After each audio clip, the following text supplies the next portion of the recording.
It is truly the city that never sleeps, the town of talk, the state of stars, the commonwealth of celebrity, Richmond, Virginia, the capital city where the Firefighters played their first ever home games last June. Tonight, the Fire and Flames returning to their first home in a brand new ballpark, the beautiful CarMax Park, with even more new in the fire station. In the Indianapolis Clowns, a homecoming for Richmond native Jackie Bradley Jr. playing for the first time in front of his home fans professionally.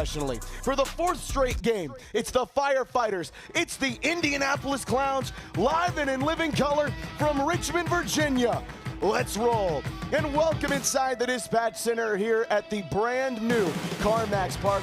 I'm Zach Staten. Want to officially welcome you here to my home state where, yes, Virginia is for lovers, but over the last couple of world tours and tonight and this weekend, it is all about the fire. And these two teams have a fire burning amongst each other. The Firefighters and Indianapolis Clowns have played each other 5 times here in 2026, including 3 games last weekend in the Palmetto State of Greenville, South Carolina, where it was a absolute beauty of a 3-game series. The Firefighters ultimately pulling it out with 2-1. Nico Holsizer, had himself a heck of a weekend. 2 home runs, both of them coming in the top of the first inning of Friday and Saturday over that Green Monster. Eli Payton was tremendous as well. Big 2-run bomb on Saturday to help the Indianapolis Clowns win 9-5. But then the Firefighters had a great deal of pitching on Sunday in the form of Jared Donaldson, and then Johnny Hummel closing it out for a 4-1 win. They win on Friday off an electric Dalton Cornette walk-off, and then on Sunday to take the series. We'll show you that DC3 walk-off here in just a little bit. You take a look at the weekend that was. Tyner Hughes, 6 hits. Dalton Cornette, 5 hits. And then JBJ, 6 hits. They were incredible and got on base a ton. You look at the production that Dalton Cornette had, 10 total bases. You look at the averages. You look at Tyner Hughes is currently on a 10-game hit streak. Those guys just keep finding ways to be productive and then some. It was one heck of a weekend for the Firefighters in Greenville. And now we take you to the Banana Ball Championship League standings, where right now the Fire and Flames really have a stranglehold on that second place spot. The Texas Tailgaters last night, though, in our first ever pop-up game in Banana Ball history, drawing a little bit closer there at 4.5 games back of first place. Savannah Bananas, though they are the team that's at the top, boy, that lead's starting to shrink a little bit. Firefighters 3 games back. The Party Animals, after a wild win in 3 rounds of showdowns in Las Vegas last night, pull into the top 4. The Coconuts and the Clowns are the ones holding things down at 5 and 6. The 2 new teams trying to show they're not the new kids on the block this weekend. Coconuts not off to the most auspicious start. We see if the Clowns can do something here in Richmond. Now we bring you back to the capital city here in the Commonwealth, where last year the Firefighters made some history of their own right.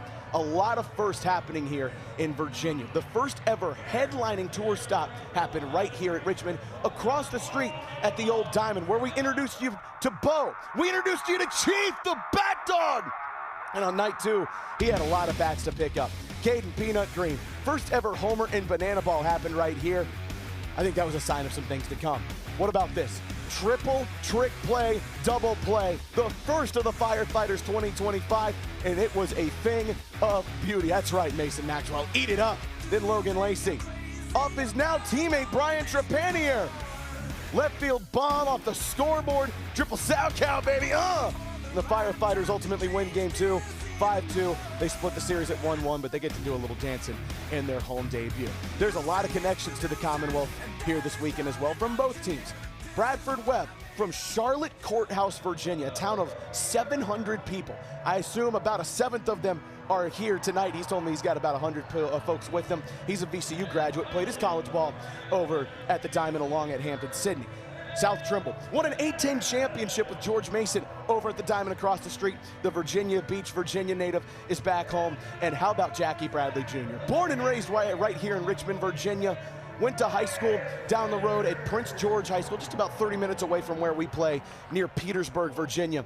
He has been unbelievable so far here in Banana Ball for the Indianapolis Clowns, but this is an emotional night for him for sure. And to talk more about just the pure emotion of being back in the 804, to play in front of his folks and so many more, let's send it down to the field with Matty Warren.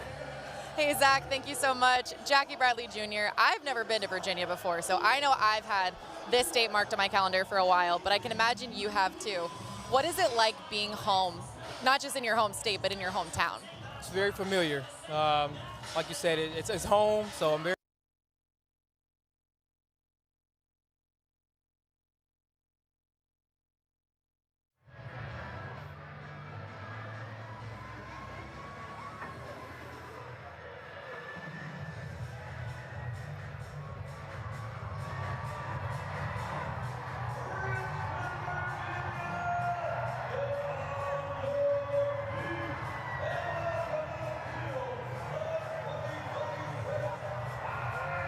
enjoy it here. Obviously went down to Prince George, was where I graduated high school from, about 30 minutes south of here.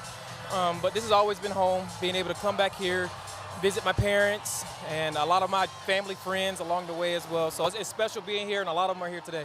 Did you ever think that, one, you would play professionally in your hometown, and two, that playing professionally meant that you would be catching balls behind your back?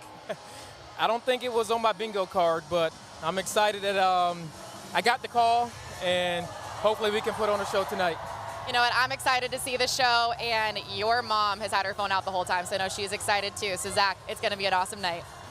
Yes, Maddie, it certainly is. Jackie Bradley Jr. back home in front of his folks, in front of his friends and family. Cannot wait to see what he's got in store for us. Statistically speaking, this guy is already in the conversation for the best player in banana ball, particularly the MVP. You just look at these numbers, 24 hits, that tops the league. You look at his 436 average, it's fourth behind my friend Caden Peanut Green. Hello, Green family back in Oklahoma. Hope you're doing well. And 20 RBI. That's #1 in the Banana Ball Championship League as well.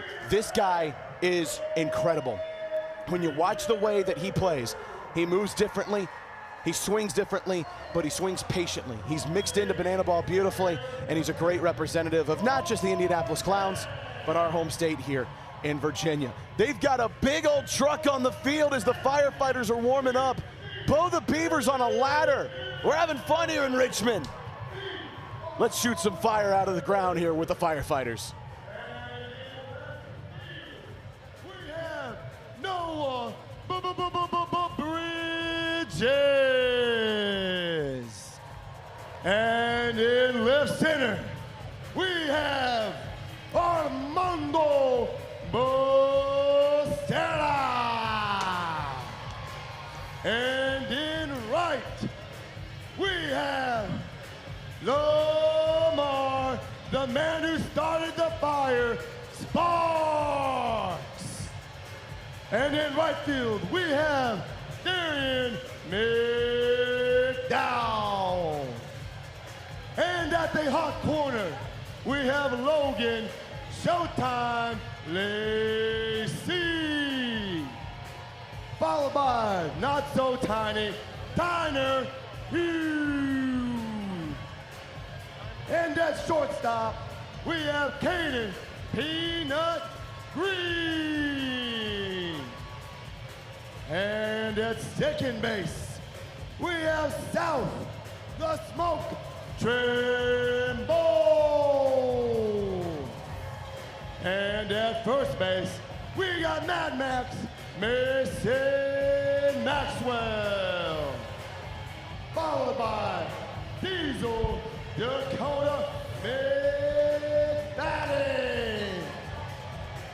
And the fireman on the mound is our pitchers. And those are some good looking pitchers for the Firefighters as we welcome you back to CarMax Park. We're expecting a crowd of 10,000 at this beautiful place as we're about to shoot fire! Literal fire out of the ground. That's what we were doing in Greenville, South Carolina as well last weekend. In 3 games, the offensive numbers look like fire coming out of the ground as we take you to the video from the Palmetto State in South Carolina. Bradford Webb giving up that 2-run shot to Nico Holsizer in the first, but afterwards, man, he was brilliant. 4 strikeouts in 5 innings of work, and he did the job. Gets Chris Burgess swinging on some high heat, Eli Payton swinging on some low heat, he was brilliant. But the play of the night, Dalton Cornett, after getting the golden at bat, comes back up 3 batters later to the track. Tyner Hughes scores from first, and the Firefighters win in walk-off fashion. Dalton Cornett's now got 5 walk-offs. That's tied for the tops in the BBCL. Nico Holsizer, that's not deja vu, it's not on repeat. That's night 2. Top of the first, another 2-run blast to the Greenville Monster. Eli Payton, another blast to right field. That's a 2-run shot. Joe Gray Jr. was a triple away from the cycle. The Clowns ultimately just cruising to a 9-5 win in a rain-soaked 7 innings of banana ball in Greenville. So the series tied 1-1, so we go to Sunday for the rubber match, and the Firefighters pitching was unbelievable from the likes of Jared Donaldson and Johnny Hummel. The only home run to speak of on the game was Brian Dansereau. He had himself a big old shot in his first game back since Anaheim from a pulled hammy. That's a nice little return.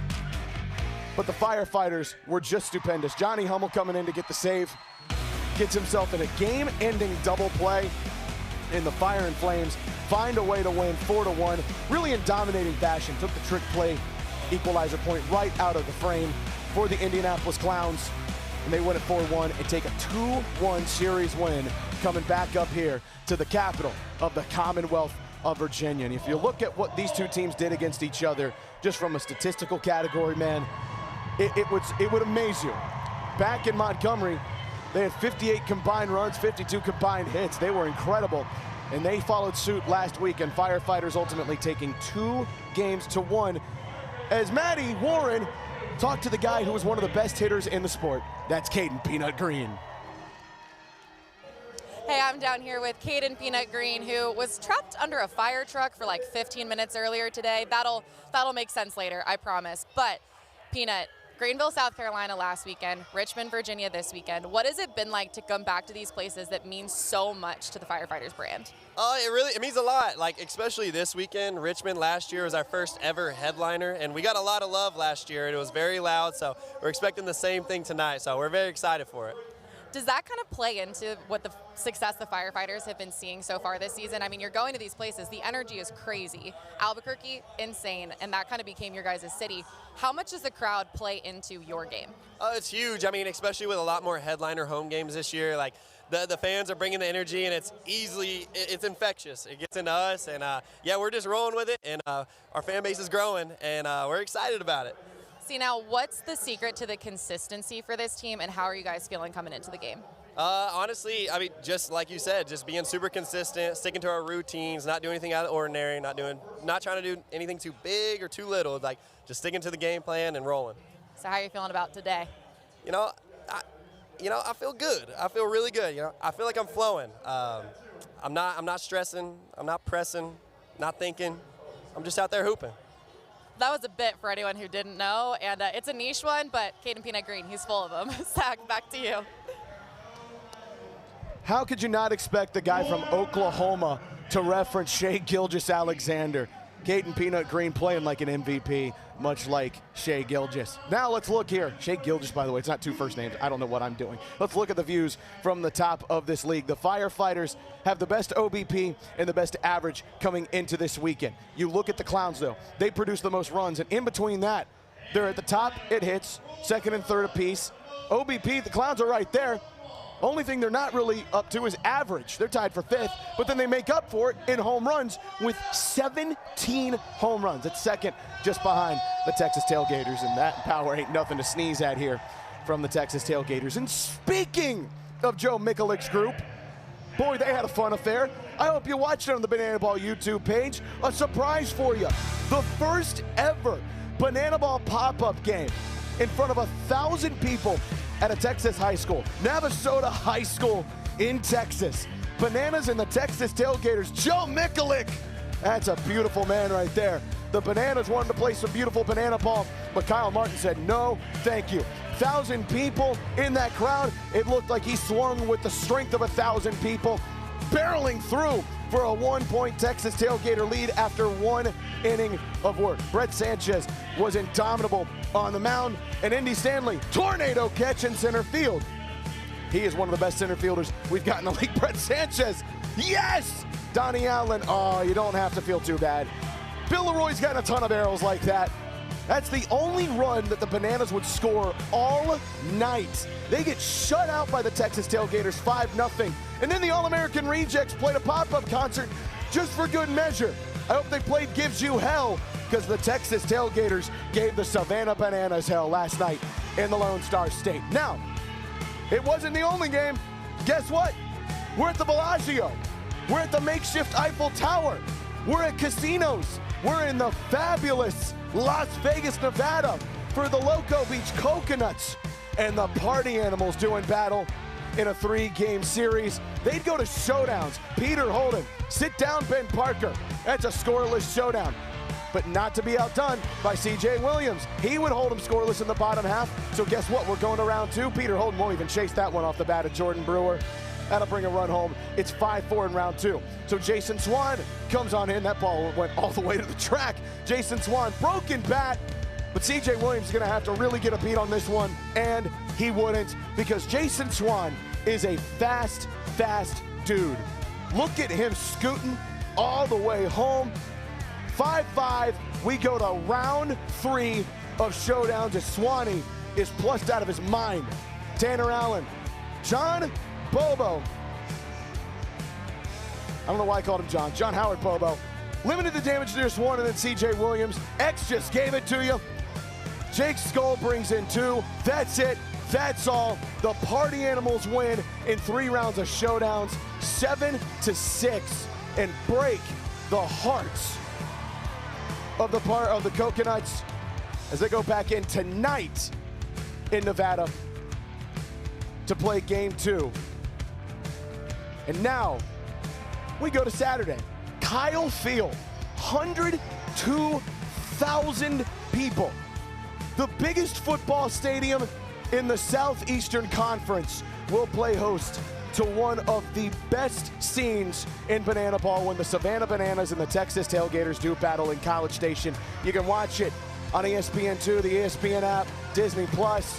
You can also see tonight, just after we're done here, Party Animals on the Party Animals YouTube page against the Coconuts. Then on Saturday, you'll see both us and the Party Animals at Coconuts in Las Vegas, 10 o'clock Eastern start in Vegas, 7 o'clock Eastern start right here on the Firefighters YouTube page. And how about this? From seeing one of the best scenes in banana ball to seeing the rules of banana ball, let's send it to Jesse Cole. Banana Ball is the fastest and most entertaining show in sports. And the 11 rules guarantee the most fans-first experiences every second. Unbelievable! Welcome to the Banana Ball Championship League. Rule number 1, win the inning, win the point. The team that scores the most runs in an inning wins the point. It's a walk-off winner to the deepest part of the field. Oh my goodness! With the equalizer point, trick plays provide the away team an opportunity to earn a point going into the final inning. And in the final inning, every run counts as a point. Rule number 2, Banana Ball has a 2-hour time limit, guaranteeing that every game is fast-paced and action-packed. Rule number 3, no stepping out of the batter's box. If you do, it will result in a strike. Max stepped out of the box, and because he stepped out of the box, that's it. Rule number 4, no bunting, because bunting sucks. If you bunt, you'll be thrown out of the game. Rule number 5, batters can steal first base. Ball 3, Gideon taken off for first throw from Leroy in time. Rule number 6, there's no walks. Walks are ball force sprints. The batter can advance as far as they want until every position player touches the ball. Those defenders have touched the banana ball. It is a 4-base sprint to open up the ball game. Rule number 7, no mound visits. Nope. Rule number 8, foul balls caught by a fan count as an out. Oh, they caught it! They did! They can't caught it on the third point! We're going to showdowns! Rule number 9, the showdowns. In showdowns, the best of the best face off in the biggest moment. One hitter versus one pitcher with one fielder behind him. And the hitter has to score. Deep to right center! See you later! Rule number 10, the Banana Ball Challenge rule gives the coaches and you, the fans, a chance to impact a call on the field. Rule number 11, the golden batter. Once a game, each team can give any player an at-bat, regardless of the lineup. This offers the biggest matchups on the biggest stage. Big on big. Gamer, let's go! Let's go! Let's go! Get out of here, ball! That thing had a family! And those are the rules of Banana Ball. Gentlemen, boys and girls, hot shots and smoke shows from around the world.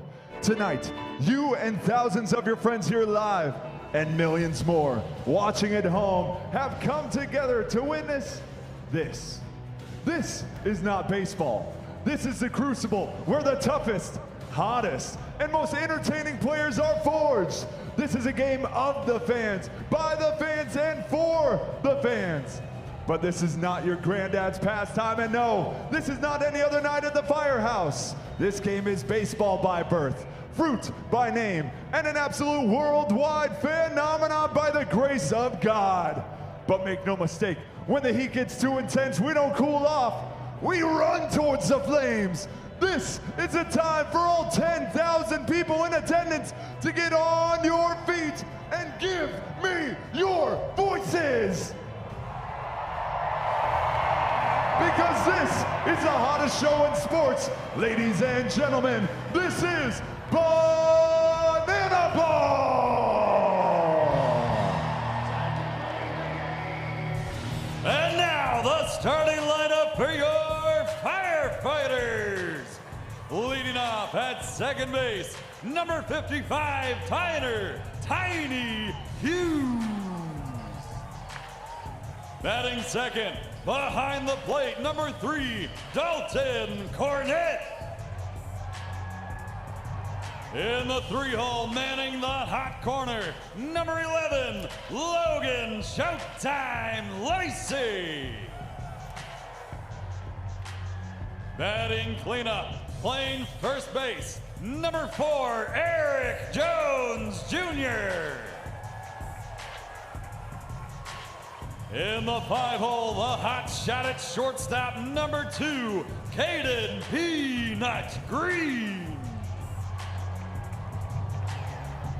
Batting sixth, the designated hitter, number 0, Lamar Sparks.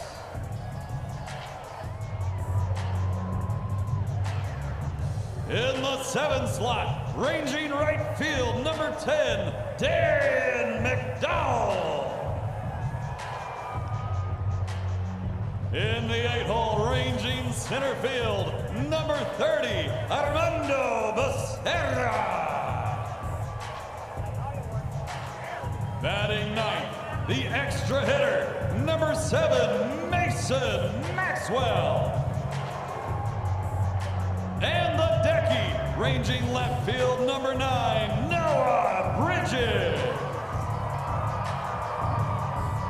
Tonight's fireballer on the mound, the starting pitcher, number 42, Bradford Webb. The Firefighters are led by Battalion Chief Val Perez, Captain Corey Pye, and Lieutenant Drew Yanesta.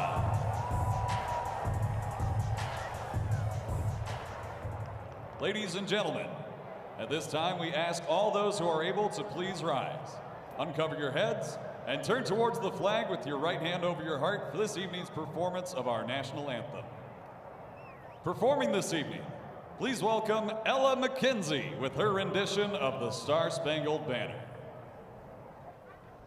Oh, say, can you see by the dawn's early light what so proudly we hailed at the twilight's last gleaming, whose broad stripes and bright stars through the perilous fight o'er the ramparts we watched were so gallantly streaming, and the rocket's red glare, the bombs bursting in air, gave proof through the night that our flag was still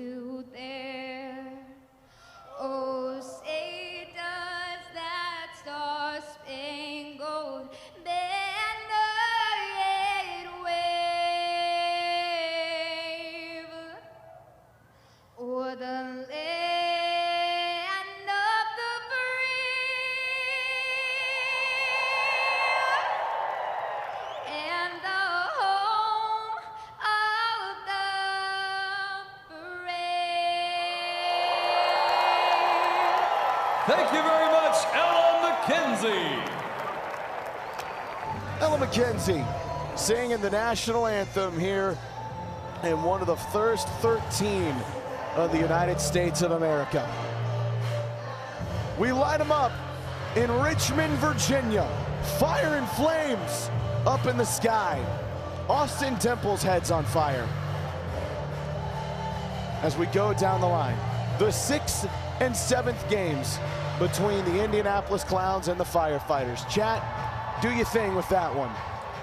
As we head to the defense of the Firefighters, which is led by Caden Peanut Green and Tyner Hughes. Those two dudes have been fascinating in the field. You take a beautiful look there at Richmond and CarMax Park, which, by the way, literally opened on April 6th. So just like not even 30 days ago. Caden Peanut Green, 23 trick plays. Tyner Hughes with 20. Eric Jones Jr. will be your first baseman tonight. Dalton Cornett behind the dish at the catcher spot, and that's a big deal.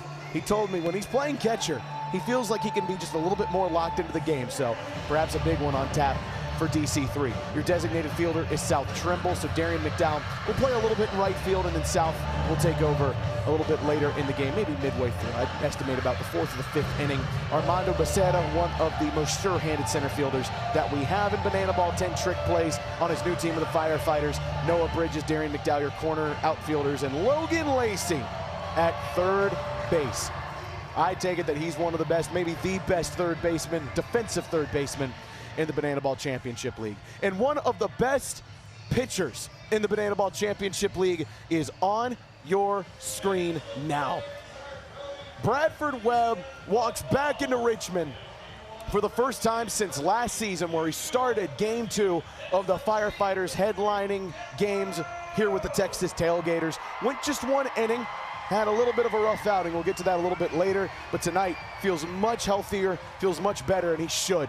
This is a dude that when he's locked in like he was the final 2 innings against the Indianapolis Clowns in Greenville, South Carolina, can absolutely shut things down. 17 strikeouts to just 26 hits. Like to get that ERA down, but when B-Webb's on, he is an all-star and a half, and he's back in his home state just a few hours up the road from Charlotte Courthouse, Virginia. Joe Gray Jr. will lead things off, and the guy in second, Jackie Bradley Jr., 436 average. He is a man on a mission, and that mission might also have 3 letters, MVP for JBJ.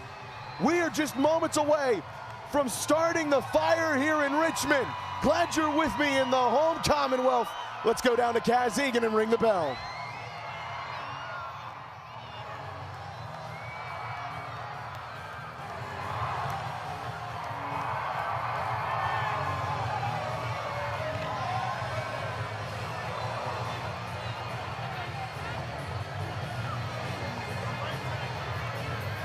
Richmond, Virginia, you have been waiting long enough. I think it's about time we start our 2-hour Banana Ball time limit. But I'm gonna need some help. Please help me welcome 4-year-old Penny.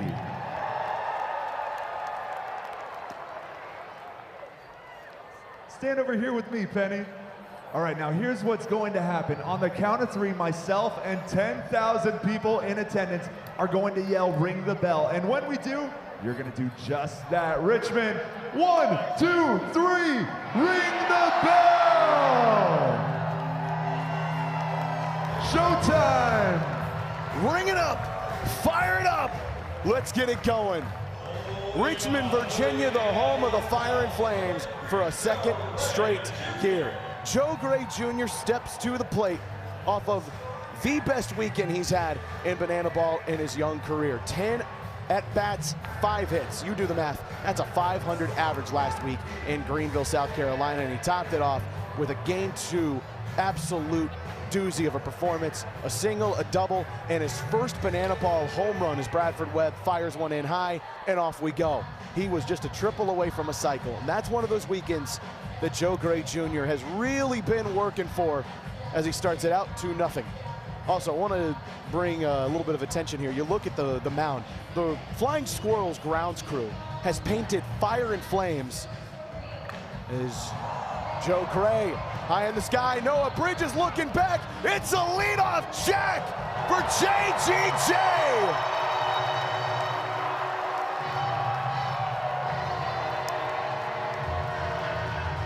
Well, that's one way to make your presence known.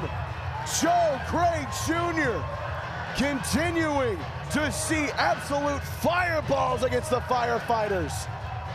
His second homer in as many weekends. His second homer in Banana Ball. He absolutely cooked that one.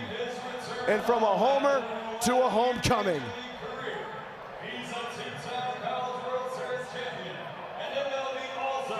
And World Series champion from right here in Richmond, Virginia. Ladies and gentlemen, please welcome home the Clown center fielder, number 19, Jackie Bradley Jr.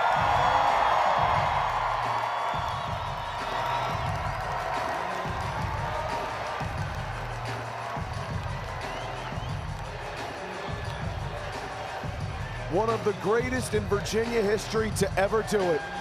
Jackie Bradley Jr. The man with a World Series championship on his ledger.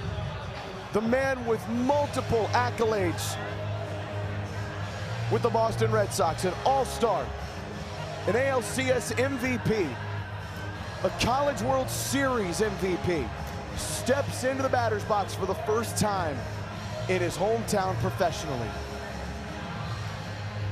He swings through that one on a foul, and quickly Bradford Webb has the advantage.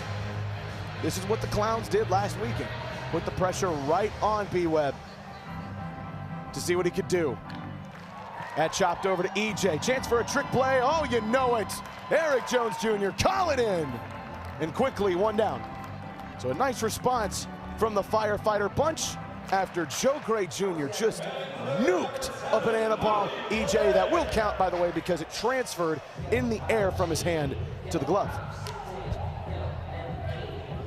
Talked to Bobby Leday a little bit earlier today. The guy feels good, and he should. He's one of the best rookies we have in banana ball. Shortstop leading the Clowns in trick plays by a good margin. 3 hits last weekend in 11 ABs. They're 273 average, 385 OBP though. He could really add some damage here to Bradford Webb if he's not careful, but it's a 1-1 count. Right over to Peanut Laser. Absolute launch to Caden Green, but he takes it out of the sky with ease. He said in the pregame he was flowing. That looked like he was flowing right there. So a line out to Nutt. And quickly, there are 2 down for Dale Francis Jr., who swings out of his shoes and misses. Dale had a couple of hits last weekend, but a .462 on-base percentage thanks to 3 ball-4 sprints and a hit by pitch. Into the seats, Richmond won't get it this time. They broke the fan-caught foul ball record in Game 1 here in the capital city. 6 fan-caught foul balls in a game against the Firefighters and the Texas Tailgaters. Might they have a great shot here. We have just packed this place tonight. 10,000 people in CarMax Park. A beautiful sight. Right back up the gut goes Dale Francis Jr., a base knock. So 2 down and a 2-out single for number 44. He goes over and touches those beautiful Timbs on the feet of Willie Carter.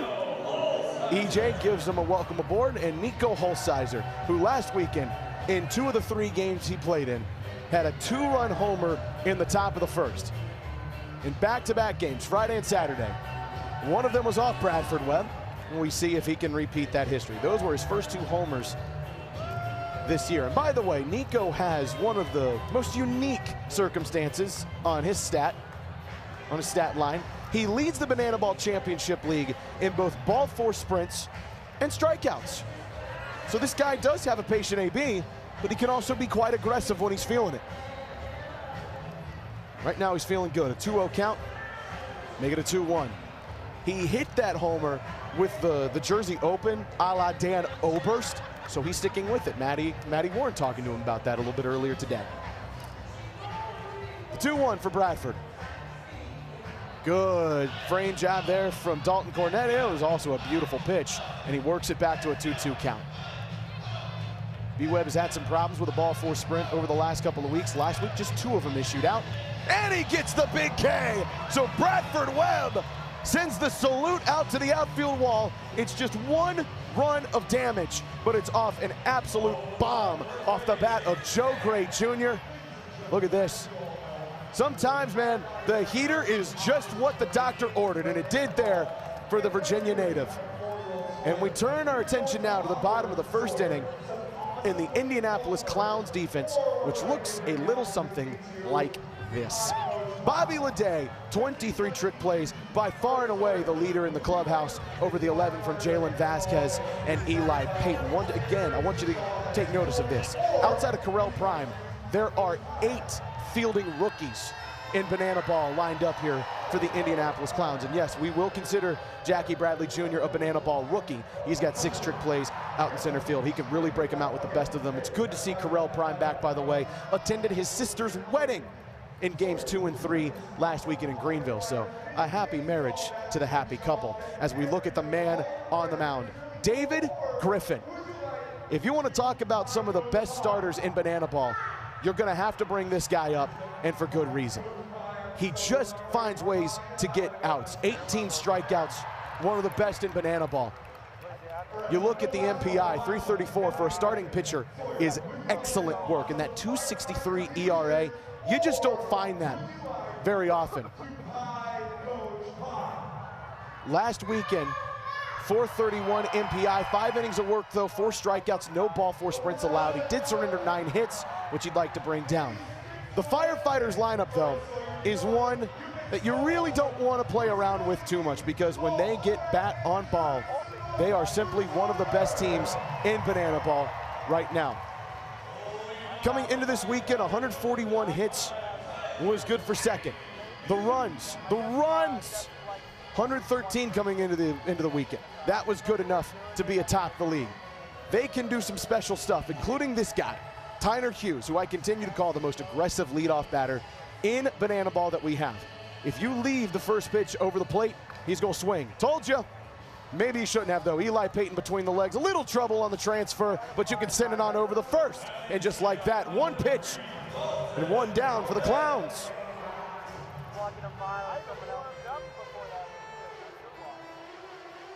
It's a beautiful job there from Eli Payton to put that one in, and just like that, there is a trick play on the board for the Indianapolis Clowns. And now Dalton Cornett, who I cannot stress to you enough, is one of the hottest hitters going in the Banana Ball Championship League. If you just look over the last month, he very easily has a case to be a player of the month off the Firefighters.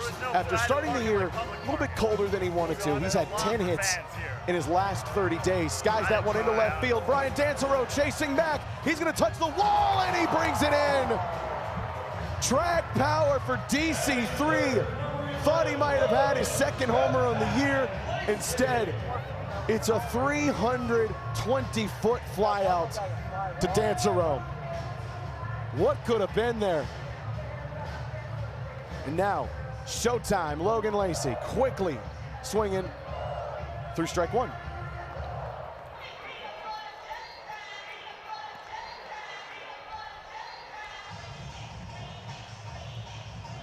Showtime. Got a homer in Albuquerque. Really like to get himself going, as I can't talk right now. Easy for me to say.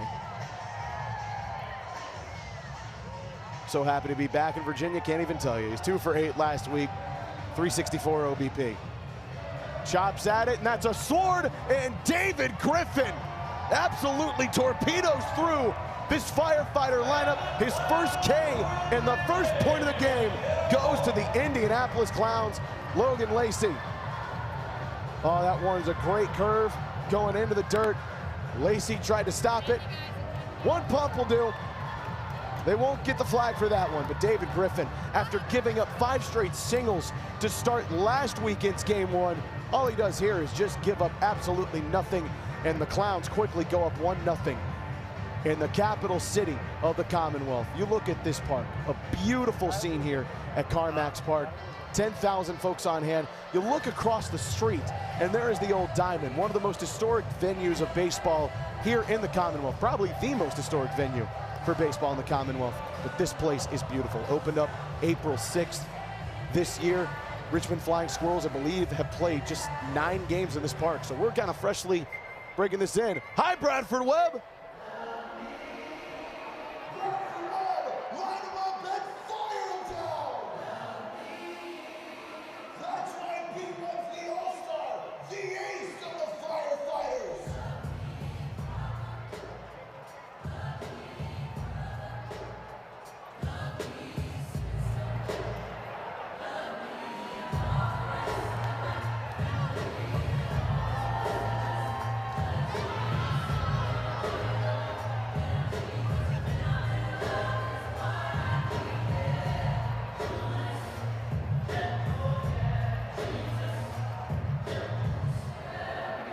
I bet you anything, when Bradford was growing up in Charlotte Courthouse, Virginia, he could not have possibly imagined a night like this and an entrance quite like that. The Spider-Man entrance for B. Webb. And by the way, hanging upside down like that, that was sick. Hope some people are watching at the Statesman Grill, can't talk, or Memo's Restaurant down in Charlotte Courthouse. B. Webb gave up a first batter leadoff home run. That was all the damage done against him. He gets the hats. His beautiful hair is absolutely flowing. Hope to hear from him maybe in an inning or two, maybe the 3rd inning. Would like to. We were supposed to mic him up last year when we were in Richmond, Virginia, and then his oblique decided that that wasn't going to work. So we didn't. So this would be the first time I'd ever really get a chance to say hi to Bradford Webb on the microphone when I'm in the play-by-play booth. I hope I get a chance to do that. Just for you, because I know there's a burning question out there in firefighter land that he's yet to answer publicly. I'll ask the tough questions. You know I'll ask the tough questions. Correll Prime's a tough customer. By the way, David Griffin just went 1 minute and 47 seconds. That's the official MPI. As B. Webb starts Correll Prime out with a swing and strike.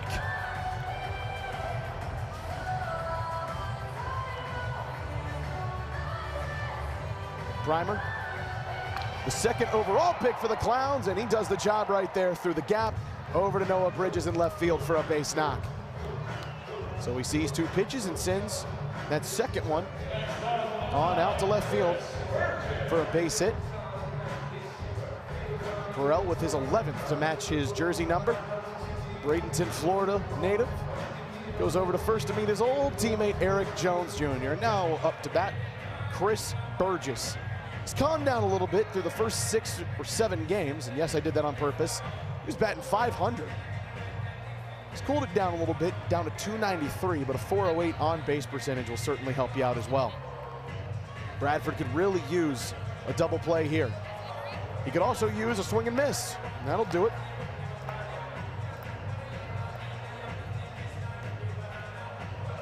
That'll help too. Count all the way back to 2-2. 2 of 11 last weekend was Burgess with 5 strikeouts. That K number he'd certainly like to get back down. And he will just stay alive there as Dalton Cornett looks behind. Man, there was a beautiful axe painted in the Ring of Fire, otherwise known as the batter's box. It's all dusted up now because of our home plate umpire, Hunter Ives. Maybe the catcher as well. We'll try the 2-2 again. Bradford trying to get him to swing at it. In the dirt. Won't go, the count is full. Ball 4 sprint is on the table.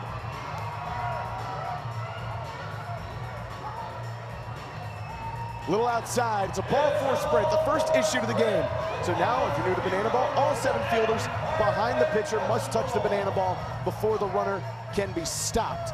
And they'll do it holding Burgess up at first. Malachi Mitchell will step on over there as the designated runner, but Correll Prime is all the way over at third, and there's nobody out.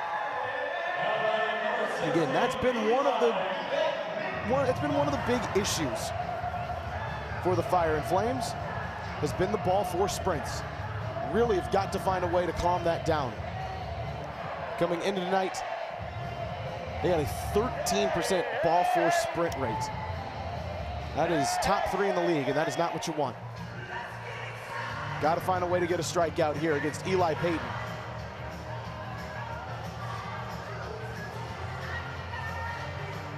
Wonderful rookie out of Grand Canyon University.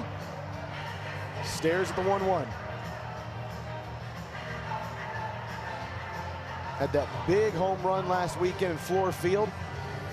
Part of a 2-hit game, which he had a double as well. Sends that one into the seats. Do the fans help out their native son? They don't. I'm not even sure they had a chance. I think any stadium. Really guys want food? But it's a 1-2 count. Bradford could really use a K here. He won't get it. Just barely. Ran that one in on the hands of Eli Payton. And Bradford's really moving and grooving. It's because that cutter is so dynamic. Can really move on you. Against a lefty that might be tougher to do. Sends that one into the dirt. Dalton Cornett wisely able to block it down. And the count goes back up to a 2-2 draw. I come in, like, you still get travel for the day before. Webb gets the swing and strike. Just what he needed. Eli Payton goes back to the bench. Webb showing that bicep a little bit. He deserves to. He works out quite a bit. And that is a great pitch. Eli Payton goes down on K's, and now a double play is in effect. They can get one on the ground, but they won't. Darren McDowell running back in right field. Correll Prime is going to test it. McDowell's got a heck of a cannon. In time, he's out. Darren McDowell helps out Bradford Webb. Correll didn't get the greatest of jumps coming in. Maybe contemplating a challenge. I don't see one being called from Foxy. There it is, tag applied. I did not see where the hand was, and I don't believe we're gonna get a challenge. There will be none.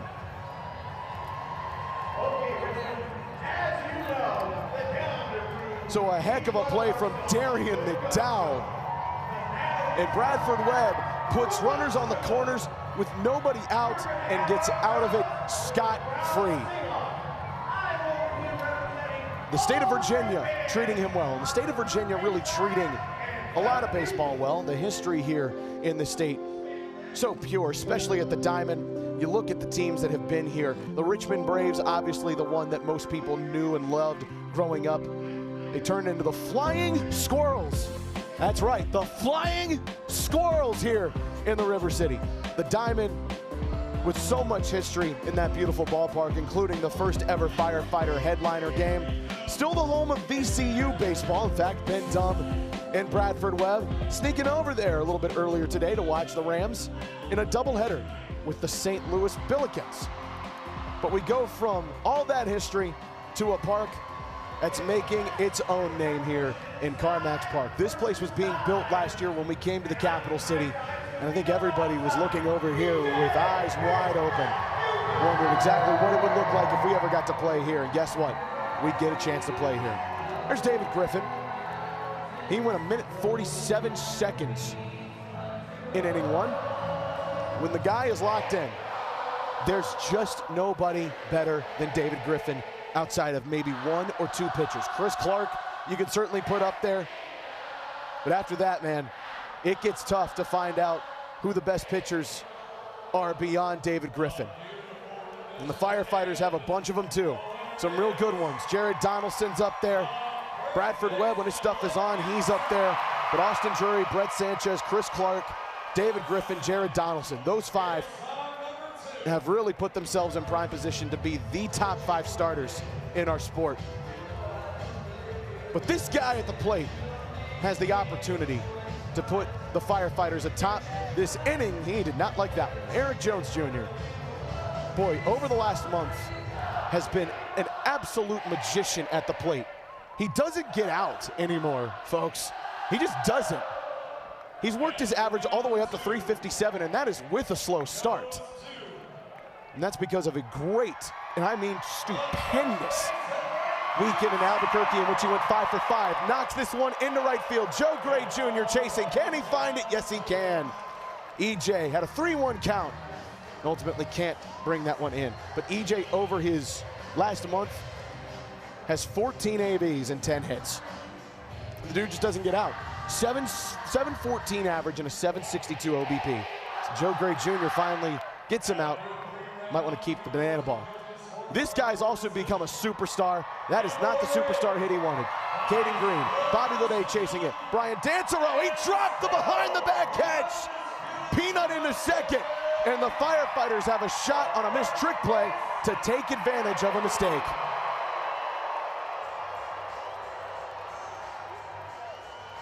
So Peanut aboard, and here is Lamar Sparks, who took, I believe, one of the best batting practices you'll see here at CarMax Park. Knocked about 6 home runs over the left field wall where there's a brick statue over there. Maybe not statue, clock tower, we want to call that. There's also a vertical video board, which just looks sick. In fact, his likeness is on there right now. He hit that a couple different times, doing damage to himself. Inside, did that one get him? He shakes the hand. I believe that one went off the bat, and Lamar obliges. 2 home runs on the year for Mr. Sparks.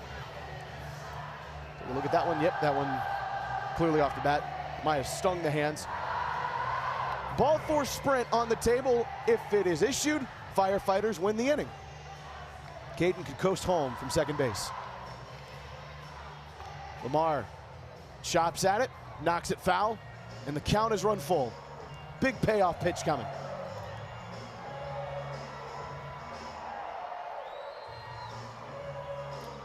Fighters could really use it here to negate that first inning. And Lamar into the stands, up on the roof. No one will have a play on that. 317 average for the banana ball rookie, 13 hits, a couple of homers, 10 RBI. Good enough to be second on the team. There are 3 players on the Firefighters tied with 14 RBI this year. That would be Dalton Cornett, Eric Jones Jr., Caden Green. So if you're in that conversation, you're doing something quite good in your first year in the sport. By the way, on the video board, Lamar says his pet peeve is going straight from the right turn lane. He's got that right. We'll stay foul again. We'll try it again. Former 5th round pick of the Baltimore Orioles, straight out of high school. This guy has talent coming out of his pores. He sends that one into left field. Brian Dansereau won't even chase it. Lamar Sparks, the diamond in a rough.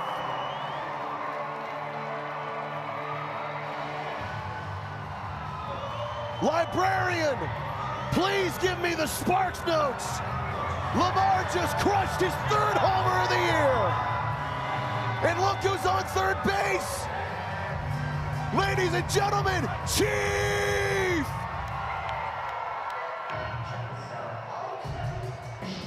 Chief forgot to touch home, that's okay. Told Lamar I thought he might get number 3 this weekend. He wasted no time. A beautiful swing from Lamar Sparks. Go again. Hey, they're ready to go, Zach. Let's go. Lamar Sparks, absolute crusher. Brian Dansereau just looked at it. That's all he could do is Lamar, his 3rd homer of the season. What a swing, and the Firefighters just like that. In the run category lead it 2 runs to 1, and we're tied up. There are children in costumes on the field. They're squirrels, actually. This is the first time we've ever done this. Let's see how it goes. On your mark, get set, go! These flying squirrels are running. Rhett has a little bit of a lead. He grabbed his first nut. Will Brady be able to catch up? Rhett has the second nut. They have to run to their dad. Put it in their dad's sack. They put those nuts in the dad's sack. And now you have to kick their sack. Kick it. Rhett is the winner of Are you nuts? There's a Brady's kid just getting a kicking kick his in for dad. good measure. Dad, we'll get you a I drink. can't say where. That was crazy. I don't like that. You know what I do like? I like that guy on the screen right there. This guy is the ace. He is the handsome, tooth-picked devil himself. Bradford Webb. Welcome home, big guy. Baby, how you feeling? How are you feeling? I don't know. We'll see after this heater. All right, let's do it. Going up Pretty against good. Jalen Vasquez. I like that. I like the location of that one, How'd man. that look, boys? You look tremendous. That walk up, you look sick. Hey, you're sick. Love you, buddy. You too, man. 1-0, little outside. Gotta get that chest toward the plate. Come on, help me out here. Yeah, good. I'll dog Cornette behind the plate, boys. I mean, that guy's locked. Yeah. That's good. DC3's told me when he's behind the plate, he's just more locked into the game. He is, bro, and he's good, too. We have 3 great catchers. Yeah. Yep. Look at that call right there. Can y'all see his calls? I can. I love it. I like it. I like that bicep you showed. Thanks, dog. You got it. Oh, man, that's good location. It's good location. Yeah. Let's work one in here. Good. Fouled it off. What do we want on a 3-2? What do you like? I like, what do we like here? I trust Dalton. Let's start with him. What's he saying? Good, I like this. Good call, dog. Get it back foot. Come on. Payoff pitch. Into the dirt. It's a ball 4 sprint. We'll focus on the positives for right now. Is JV trying to go 2? That might have been ill-advised, but the throw from Darian a little low. I thought we had him there. I thought you did too for a second. Did you ever dream at all that you'd be entering into a game in Richmond, Virginia with a Spider-Man mask on? I gotta be honest with you, Zach. That was not on my bingo card when I was 12. Look at that handsome guy on second base. Golly, I wish I was that cool. What are you talking about? Yeah, good call. He's so handsome. Look at You talking about Tiny? That's a beautiful pitch. Good pitch. So how do you approach a guy who just hit a home run off you? How do you approach him your second AD? Here's the thing. He forgets that I'm better than he is. He got lucky. I like that answer. Too much. No, this is a great guy right here. We actually were just talking cars in the locker room pregame. Yep. And if you know me at all, you know I love cars. So we're kind of boys now. We'll get in the theater here. Good. Yeah. We're about 1 viral TikTok away from Bradford having to pitch in a motorcycle helmet, by the way. For real. Yeah, get down. Come on. Some self-talk. No. Knocked into right field. Darian Help me out, McDowell. D. He's got it. Give me the cannon. He's got an absolute cannon. He does, bro. For an arm, man. What a throw in the second. Oh, was that the first inning was that? No, that was the last inning. Man, I get a blender It up all here. kind of runs in together, doesn't it, when you're playing banana ball? It really does. How many people do you suspect from Charlotte Courthouse are watching tonight / here tonight? Well, there's only 700 of us, so Yep. probably 680 or 2. By the way, I'm trying not to distract him too much, so I'm staying silent as best as possible. But, say it after this pitch. Into the dirt. The only reason I knew Charlotte Courthouse before I met Bradford Webb is because I'm a Virginia football fan. Joe Reed from Charlotte Courthouse, Virginia, was a kick returner for the Cavaliers. Yeah, shout out my boy Joe. What a good guy. Yep. I mean, JBJ. That's not what Right up the gut. Armando. Oh, a 16. trick play. Wow, that's sick. It is sick. It'll allow a run to score, but it is the first trick play of the 3rd inning. All right, here, let's get a punch out. What do you say, boys? Bradford, with an celebrate, offense celebrate. like this, can you kind of give up maybe a run of damage here or there, knowing how good your offense is? For my mental health, I'd say no. I was going to say, you, in the best of situations, no. Yeah, for sure. But you can withstand it this year maybe a little bit more. You can. The confidence I have in these guys stepping on the mound this year is and it's not always been like that in my career, so it's cool. It is cool. Last time we played here, you and I were scheduled to talk, and then your oblique said, we're not going to do that today. For real. So I'm glad that that's not happening anymore. Me too, bro. I like being healthy. It's way cooler. I watched you in the All-Star game get mic'd up, and I was really upset that it wasn't me doing that interview. I was jealous. I was making you jealous. I was very jealous, trust me. I was at home with my wife going, I want to interview that handsome devil. Now, before we get you off the mic, can you just come clean? Let's execute this. Come on. Come on. Yeah, let's execute this first. Yo, one. No, good I'm pitch. Why'd you do it? Just the whole world's watching. You haven't had to explain yourself. Yeah, I gotta be honest. I don't have a good answer for you, Jack, but I'm gonna locate this first for you. I like that answer first. Good. That is a nice locator. Folks, the man shaved his mustache. Oh, I forgot about that, Zach. How did you forget? I don't know. I think I'm locked in right now. You ready for this? Oh, I can't wait. Zach. Let's get a K. Ah! Oh! We predicted it. You're the man. Good stuff. Love you, brother. Love you, bro. Get that mustache back going here at some point. Let's do it. Let's go to Bananas Foster.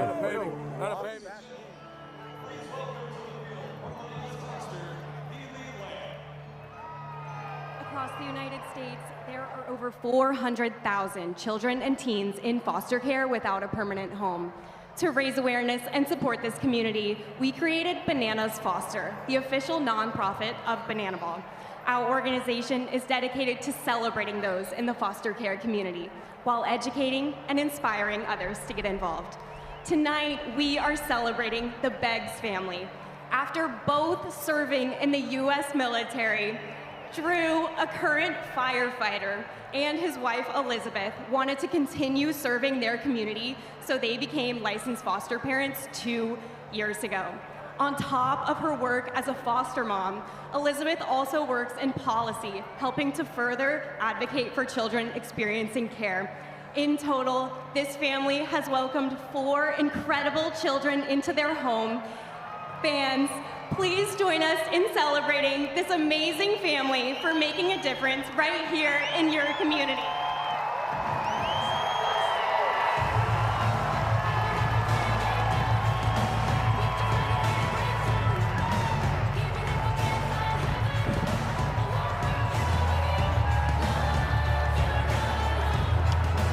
A beautiful family in the Beggs family.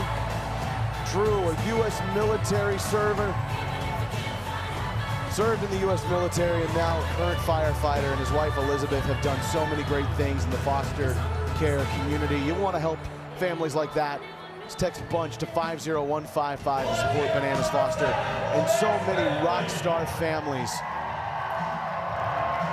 around the country. A salute to the Beggs family right here in Richmond, Virginia.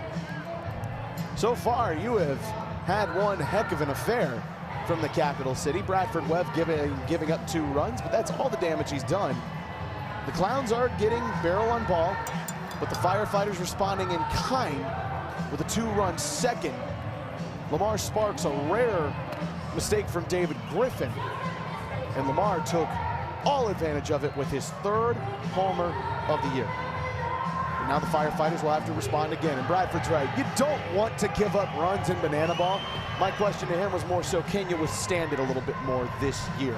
Can you maybe allow 1 run without feeling like you're going to lose all the points? And he said, absolutely. So if the Firefighters offense can find it here, it might take a 2-1 lead. They at least need to negate the point. Right now, the batter's coming up, Darian McDowell, Armando Becerra, and Mason Maxwell. That's the beauty of being the home team, especially in that second inning. Lamar Sparks' 2-run homer walked it off and ended the fray. Hello to the replay man, Darian McDowell. Already seen him a couple different times. Out in right field, using the glove. Now hope to see him using that old piece of wood on his shoulder. Oh, right back to me. Well, there's a netting there. I couldn't really do anything.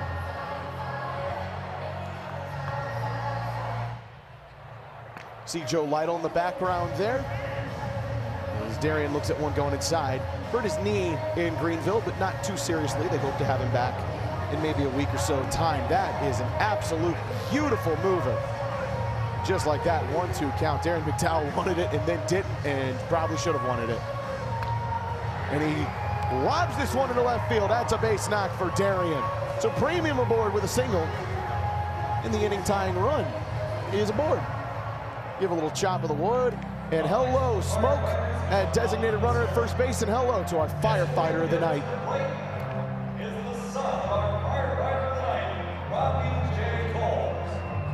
Known as the Gentle Giant, Rodney was a true humanitarian who dedicated his life's work and efforts to making the very best that he could for his family. He served in various public emergency services such as the Central State Hospital Forensic Unit, Popular Springs Hospital, and the Department of Corrections for 18 years. Rodney tragically passed in the line of duty on August 3rd, 2023, just 1 day short of his 15-year anniversary of serving his community at the Richmond Fire Department. Fans, please make some noise for the memory of the firefighter of the night, Rodney J. Cole.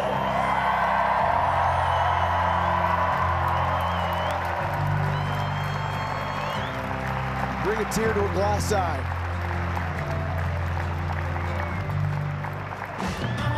Rodney J. Cole's being celebrated here in his home community, one that he served so fervently, so passionately.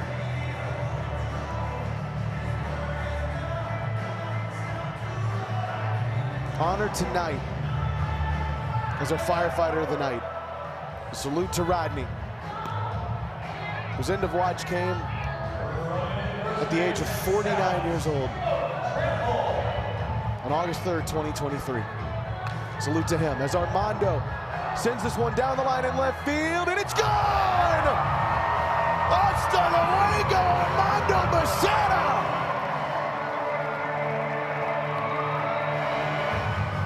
Back-to-back two-run bombs that are walk-offs for the Firefighters.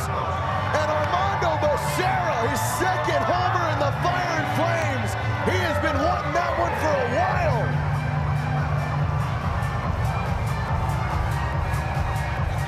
He watched that one all the way down to the pole in left field.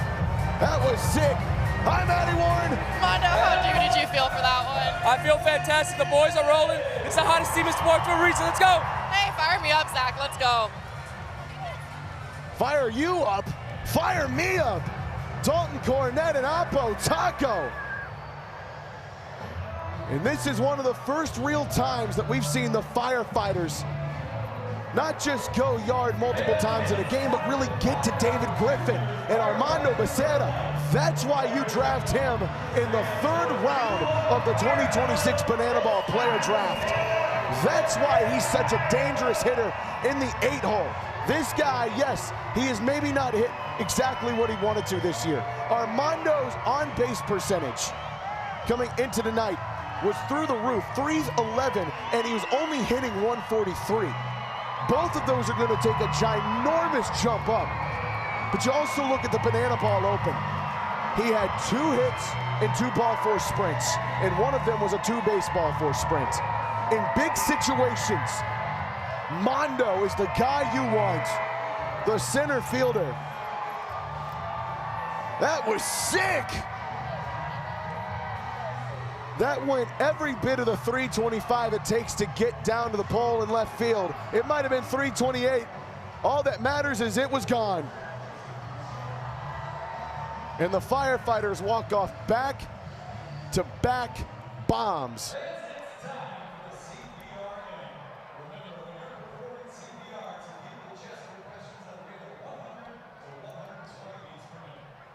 So, Bradford Webb is back out for his 4th inning of work. And he doesn't have me to annoy him in his ear. I love that guy, though. He does love cars, by the way. I was wanting to ask him about that. The thing I really wanted to ask him about, the one thing that Bradford and I have in common, aside from the fact that we're both sterling hunks built like brick walls, 6'3", from Virginia, is we both have recently become uncles. My niece Jacqueline just turned 3. His niece Claire was born in the offseason as that one races into foul territory. Darian McDowell and Tyner Hughes couldn't get to it. His younger sister Cooper had her first child, and so Bradford and I exchanging some uncle stories. That's been fun to watch that. into the Stars. Save a kitten from a tree. It is not going to be a hit as Tyner Hughes. Boy, that was danger all the way until it got to his glove. Bradford called everybody off. Tiny, I think, wanted to do a tip drill. Nobody was in real good position. Look at that. There were 5 firefighters at the mound. I think 4 gloves came up, but Tyner comes up with the catch, and so we'll play on.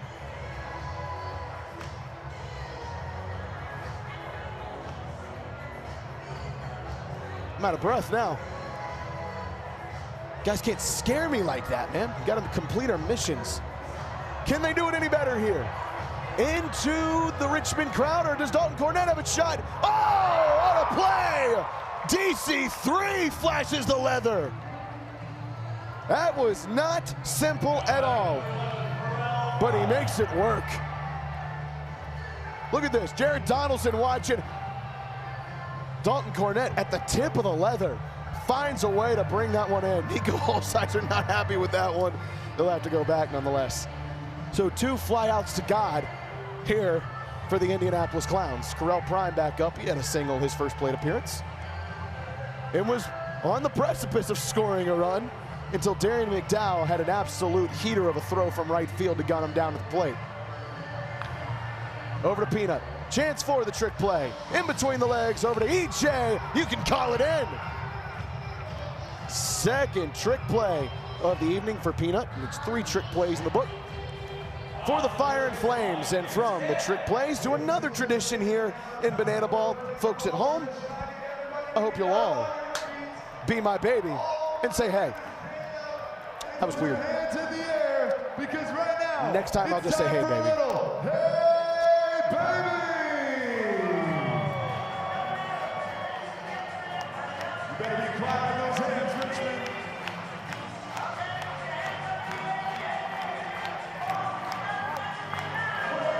Three, yeah!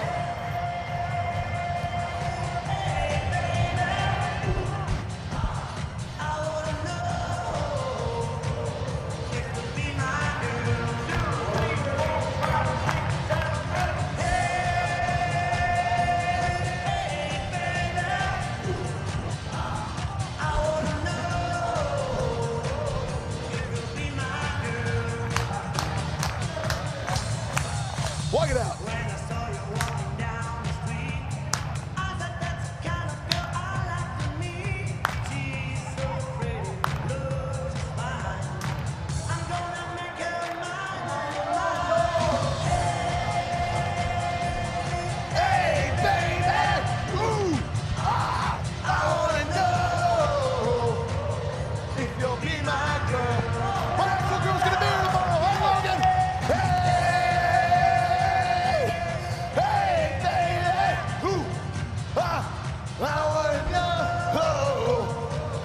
If you'll be my girl. I tell you, it's not the first round that really does it to you. It's that second round. Especially when I start screaming. That does it to you. Hello, baby. Fun stuff in Richmond. I'll never forget watching that for the first time in Anaheim. I can take my sunglasses off. It's dark outside. I didn't know what to do other than just look up and gander at what was a beautiful sight.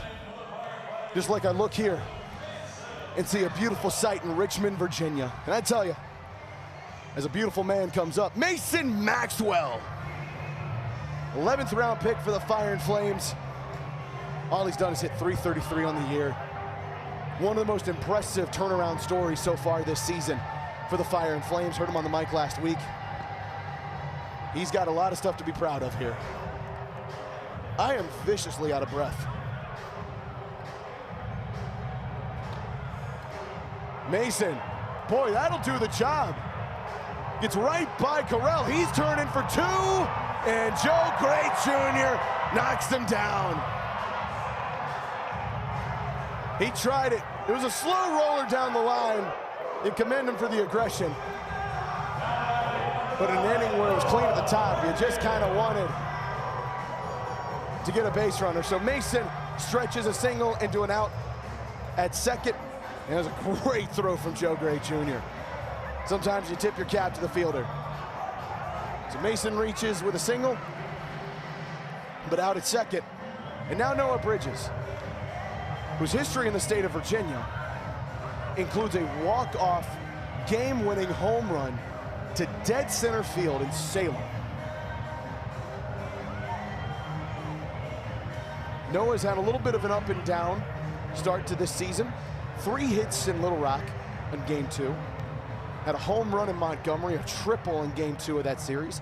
Has been trying to find that form since. He puts that one into the streets of Richmond. Told me right before the open, he feels like he's starting to approach his bats a little bit better, goes up there with a little bit more of a refined approach. Really would love to see that come to good use here. It's a 2-2 count, and it's a good eye on David Griffin, who has only pitched 35 pitches here in the bottom of the 4th. The Firefighters need him to go a little longer. That one inside. Mr. Griffin, not a fan.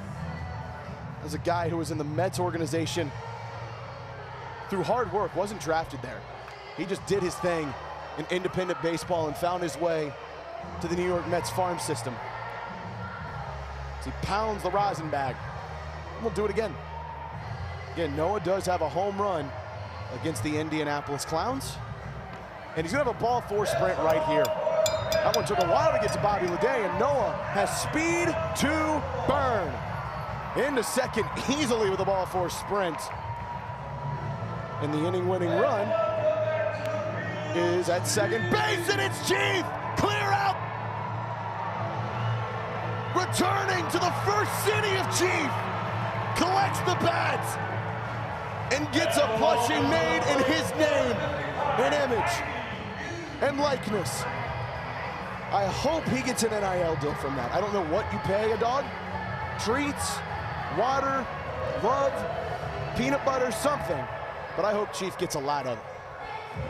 To Tyner Hughes, who's on a 10-game hit streak, would like to extend that to 11 and potentially have a walk-off here.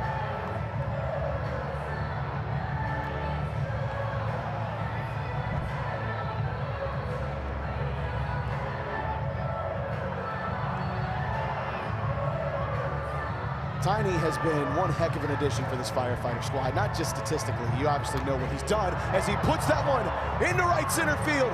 Ranging back is Joe Gray Jr. He makes a heck of a catch.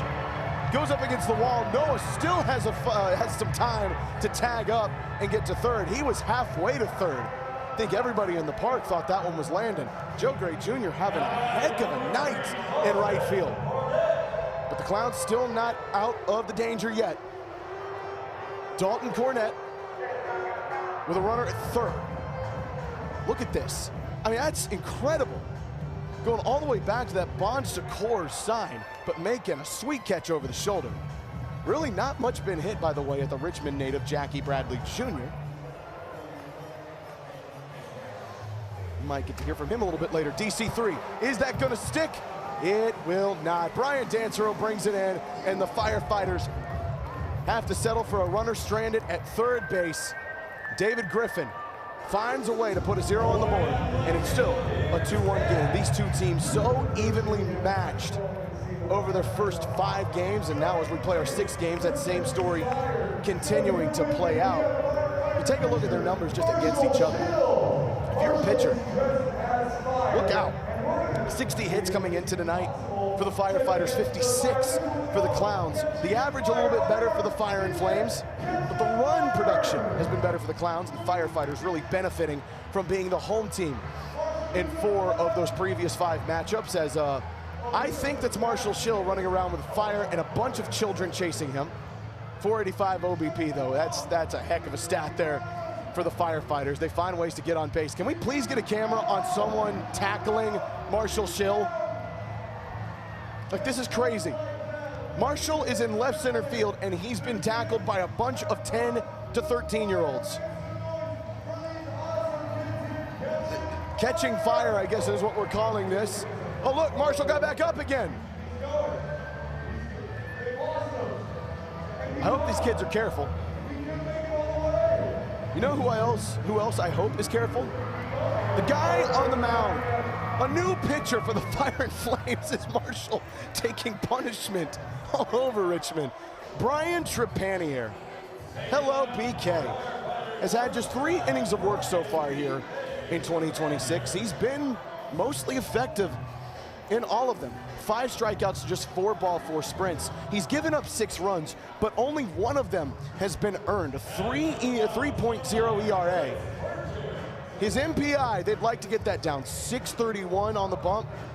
But when he's feeling it, boy, there are very few who can do what Brian Trepanier can do in the middle part of a game.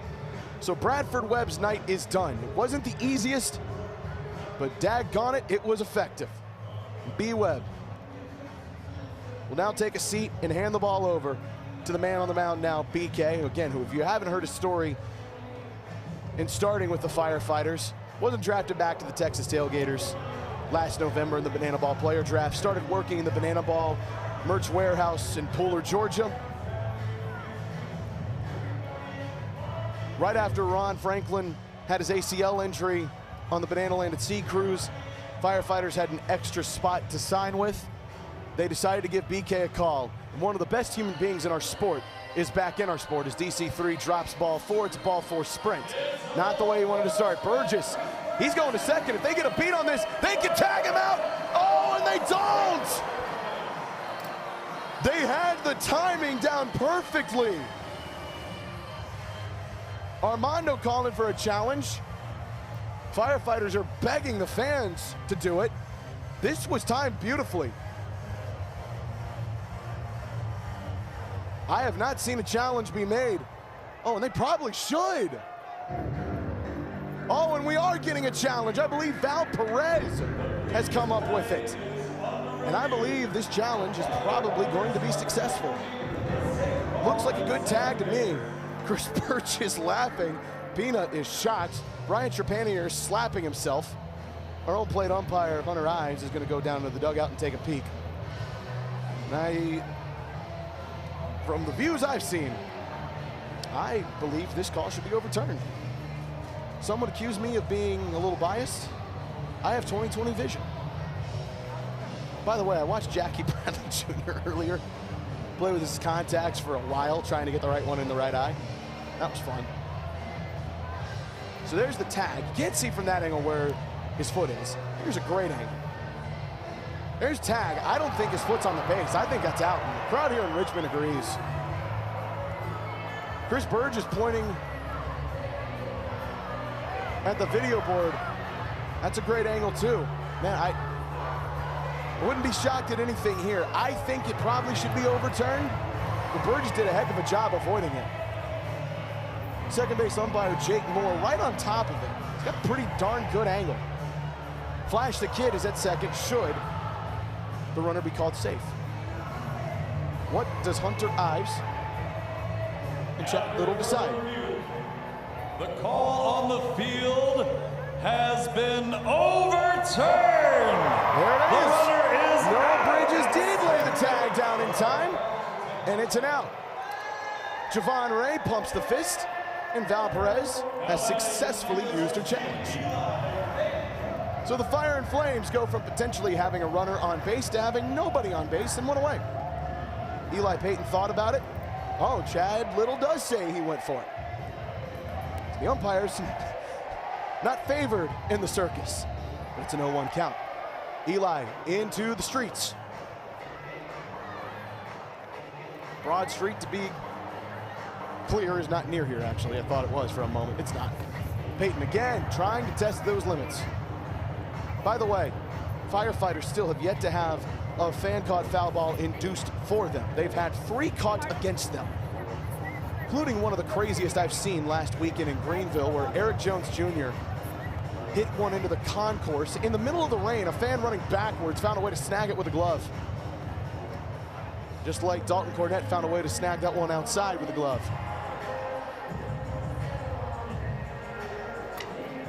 Broken bat special. Tiny between the legs. EJ calling in for a trick play. And the Firefighters continuing to show their moxie in the field. It's their 4th trick play of the evening. First on the night for young Tyner.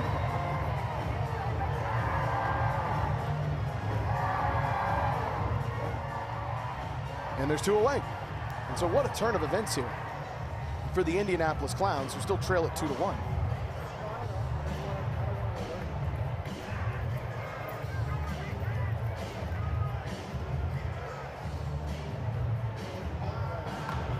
That's a tart. Peanut, that's a heck of a play. Behind the back over to EJ, who takes it out for the out. Caden Green, that was nutty. Behind the back beauty. Boy, I'd love to see that one again at some point. Caden Green, that was ridiculous. Look at this, behind the back. And then EJ, that's an impressive play over at first. Can we see that again? Yeah, you can. Beautiful. B-E-A, beautiful. Fireline is banging the drum all day down on the field.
Fire everywhere here. I mean, everywhere.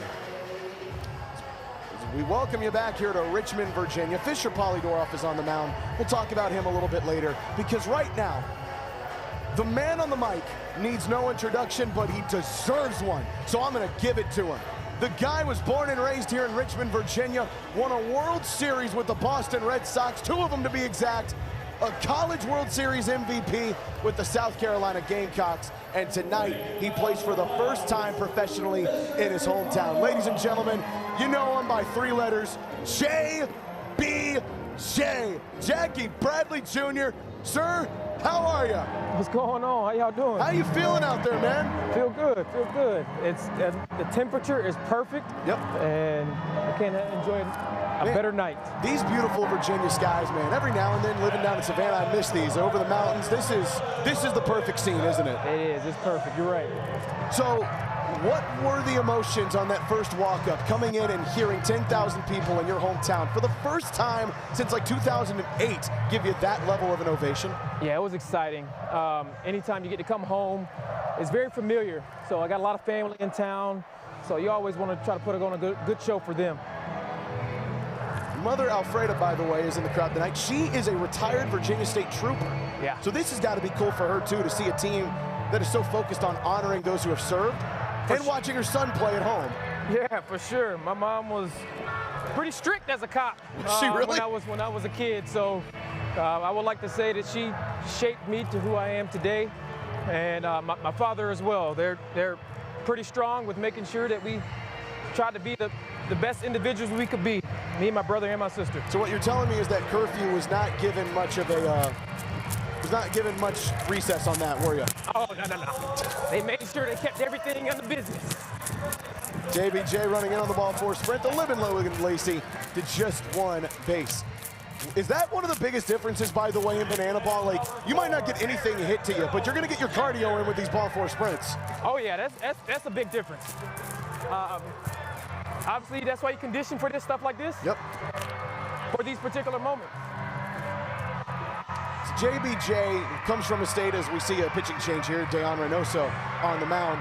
He comes from a state that has produced, just on the athletic side, the likes of Allen Iverson, Lawrence Taylor, Bruce Smith, Ryan Zimmerman, Chris Taylor, the Upton twins, Mark Reynolds, just to name a few, David Wright, Michael Kadire. This is a state, JBJ, I think that gets overlooked so much for how much talent comes out of here. To see those guys make it, I assume that had to inspire you so much here in Richmond. Always, you know, I feel like once you get all the way up there, I think that's like a topic for conversation. Like, oh, snap, you're from Virginia. Glad to have another Virginian that makes it. You know, we're proud of each other, and we're always trying to push each other to be better. Now, a lot of those guys I just named as EJ tattoos one down the right field line. Joe Grace had a great night.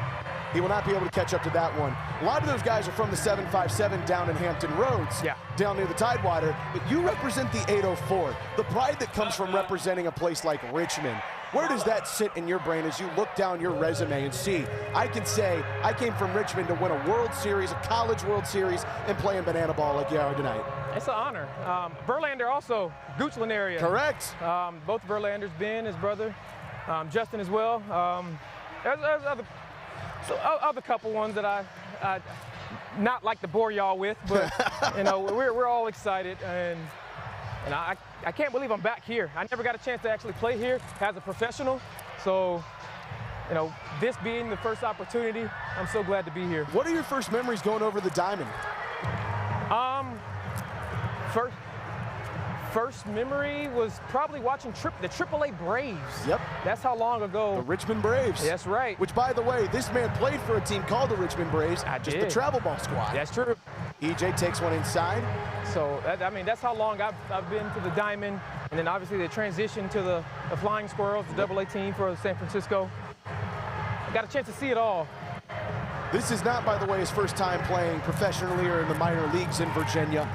He played in my hometown of Salem, Virginia for the Salem Red Sox. He races on in here for another ball four sprint defense. Logan Lacey will get on over to third, and EJ just continues to get on base. Reaches all the way to first on the ball four sprint. The Salem Red Sox, I got to see you play more in your professional career than the people in your hometown did. You got inducted into the Salem Red Sox Hall of Fame this year, but couldn't attend the ceremony. Yeah, there was a snowstorm. That was crazy. There was a snowstorm happening. Charlotte, a whole bunch of flights in Charlotte got shut down. So, you know, unfortunately, I wanted to make it. I wanted to be there. I didn't even get a chance to make my high school Hall of Fame. That's crazy. I didn't know that. I missed that one as well. So you were just getting inducted into every Hall of Fame in the Commonwealth that weekend.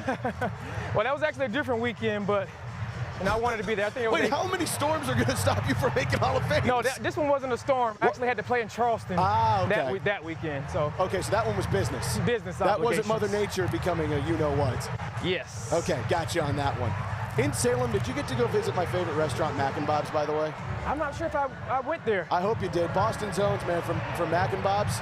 No, I never got a chance to get Mac and Bob's. I don't know if professional athletes should be eating Mac and Bob's or not, but I can tell you, from someone who isn't a professional athlete, that's some good eating right there. Hey, as long as you keep moving, you can eat what you want. I play for the tie. I love that. Tell me where the Naruto look comes from, by the way. I obviously know it's the anime. Well, I might not actually get a chance to hear from you on that one because Caden has just sent that one all the way to center field and walked off the frame.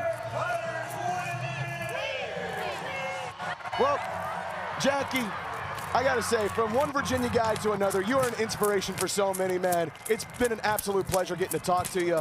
You deserve this. I cannot wait to introduce so many more tomorrow to you.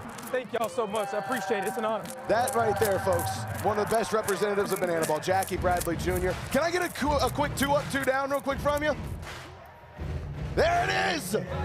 Oh, I love it. It's the first 2 up, 2 down of the weekend. Jackie, thanks so much for doing this. Firefighters have won the inning. Caden Green is nuts, and oh my goodness, Bo the Beaver is about to do something outside his mind, and we're all here to watch. What is he doing? Oh, no, they can't be doing this. There are 2 ladders stacked perpendicularly. I think that's a word. There's a fire hose in between. Is he actually gonna tightrope this? This is insane. Psychotic even. What is he doing? He can't be doing this. He can't be, he couldn't do it. Is he getting one more chance? He is gonna give it one more try. A couple of weeks ago in Scottsdale, he dove through a ring of fire, literally dunked his head in the fire, and now he's gonna try something even crazier. Bo, please be careful. You just grew your hair back on your head. This is tough.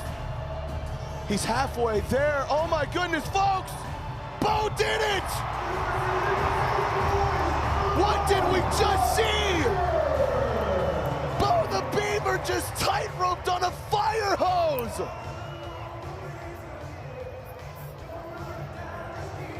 What just happened?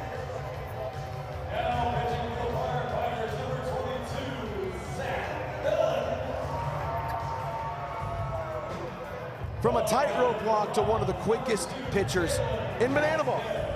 His name is Zach Phillips. He's a lefty out of Arkansas. You see him wearing that beautiful arm sleeve. Support cancer patients across our country. A pink arm sleeve for breast cancer awareness as well. Philly's had a little bit of trouble after a great first inning with the Fire and Flames back in Grayson Stadium, where he went 1 minute and 27 seconds. Biggest part for him is just locating the zone, and then he's had some terrible luck with some bad defense.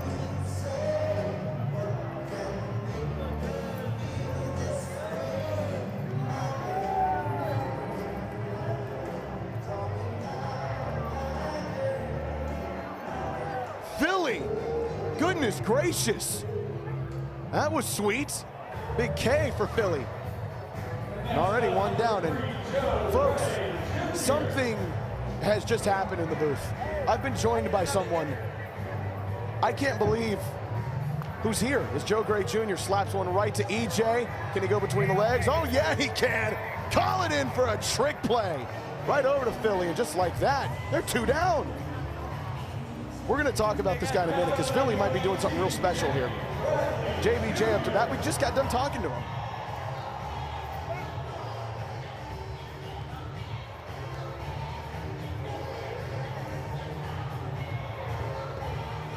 Quickly down 2-0 to Jackie Bradley Jr., who just got off the mic with us.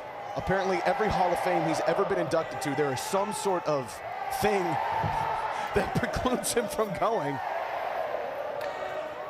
Over to Tiny. Oh, it ate him up. Does he have time to get it over? No, he doesn't. Tough hop on Tiny, and JBJ is aboard.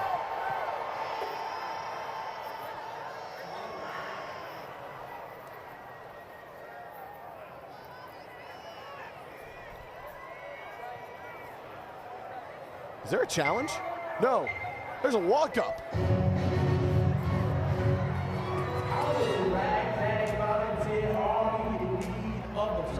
Somehow to be the boat with superpower.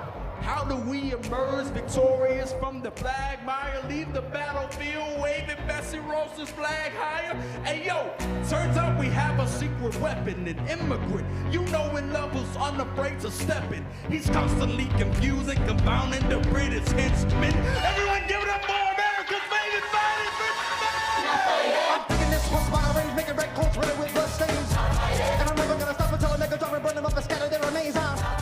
Watch me enraging them, escaping them, enraging them out. I go to France for more fun. I come back with more guns and ships, and so that balance shifts. We rendezvous with Rochambeau, consolidate their gifts. We can end this war at Yorktown, cut them off at sea, but for this to succeed, there's someone else we need. I know. So he knows what to do in the trench, if they knew it, if I throw in a bench, I mean. So you're gonna have to use him eventually. What's he gonna do on the bench, I mean? No one has more resilience or matches my practical, tactical brilliance. You wanna fight for your land back? I need my right-hand man back. Get your right-hand man back. You know you gotta get your right-hand man back. I mean, you gotta put some thought into the letter, but the sooner the better you get your right-hand man back. Alexander Hamilton. Now batting number 7, Bobby Leday.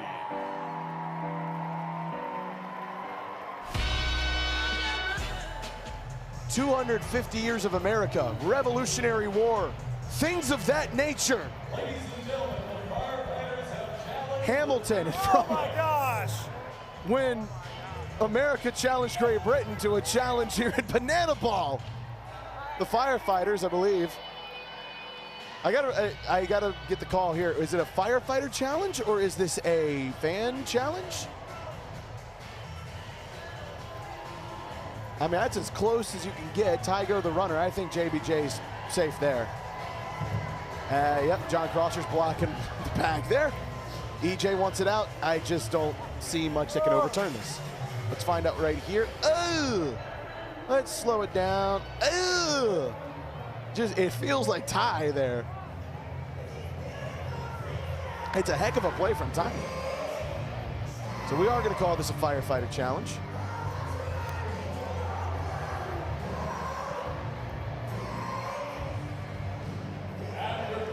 Let's find out together. So it will stand. It's a worthy challenge. It was tight. You give JBJ credit. You know, it's a World Series champ. He probably could beat that one down the line.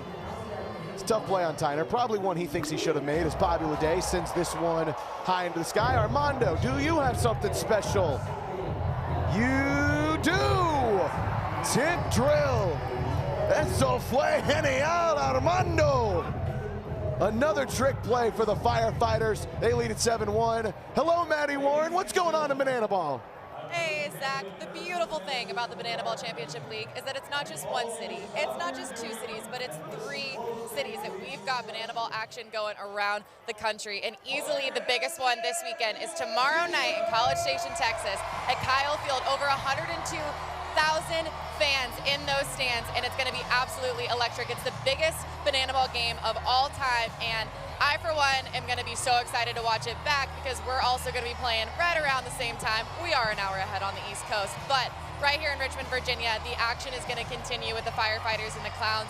It's been a great matchup. It is their second weekend facing off against each other in a row, so that's just bound to be good. And then out in Las Vegas, we got the Loco Beach Coconuts and the Party Animals facing off. Also a kind of insanely good matchup, and I'm curious to see if the team that's named Party or the team that's named Loco is going to have better luck in Las Vegas. So, Zach, I'm going to set it up to you with, I'm hearing you have a special guest up there. Is that true? Yeah, from a game of history in front of 102,000 fans at Kyle Field to a man of history. Fisher Polydorov has come up to the booth. I'm not even sure if he's aware of the technology that can be used nowadays to broadcast, but we're going to try it. Fisher, old sport, how are we? Say hey, salutations. Zach Staten, boy, you betcha I'm delighted to be up here calling the game. A little color commentary while my field's down on the field. We're going to have a ball. We're going to have a yellow one to be exact. It's going to be fun. It's going to be a spectacle right here in Richmond, Virginia. You betcha it is. I don't know what he said, but that was fun. Fisher, can you hear me?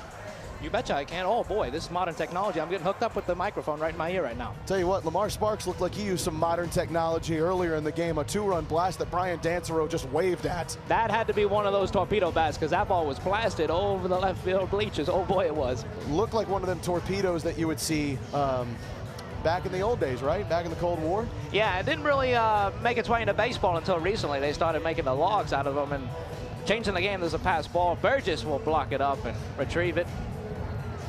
Dion Reynoso on the mound. He is one of my favorite companions on the team, a compañero de la República Dominicana. We love Dion, and he is spreading the game of Banana Ball through Spanish as he's posting more and reaching that audience. Lamar wouldn't even try at that one. It's a ball for a sprint. He'll race to first and then stop right there. Logan Lacey is coaching first. He should probably keep his day job. The calendar crew over there doing something. Do you know what calendars are? Yeah, oh yeah, we had calendars back in my day. You betcha we did. These guys, I ain't never seen nothing like this, though. They put on a show every single weekend, and they're all jacked. They all got the physique. We didn't have no physiques like that back in the 50s. Nah, Popeye the Sailor Man was a cartoon, and that was about as far as it would go. Speaking of Popeye, Ben Parker from the Loco Beach Coconuts had a walk-up. That was awesome. I like seeing that. And he's got biceps that I think Popeye the Sailor Man would blush at. So would I, by the way. Another Virginia connect, by the way. Guy went to William and Mary College down in Williamsburg. Say it ain't so. We got a lot of hometown heroes here coming here to Richmond, Virginia. A lot of familiar faces in the ballpark. Yep, I sure hope that we can hear from maybe Allen Iverson, Missy Elliott, by chance, as Darian McDowell swings at that one. A hearty hack right there. Dion Reynoso, he can do it all. He can do it on the mound. He can do it at the plate.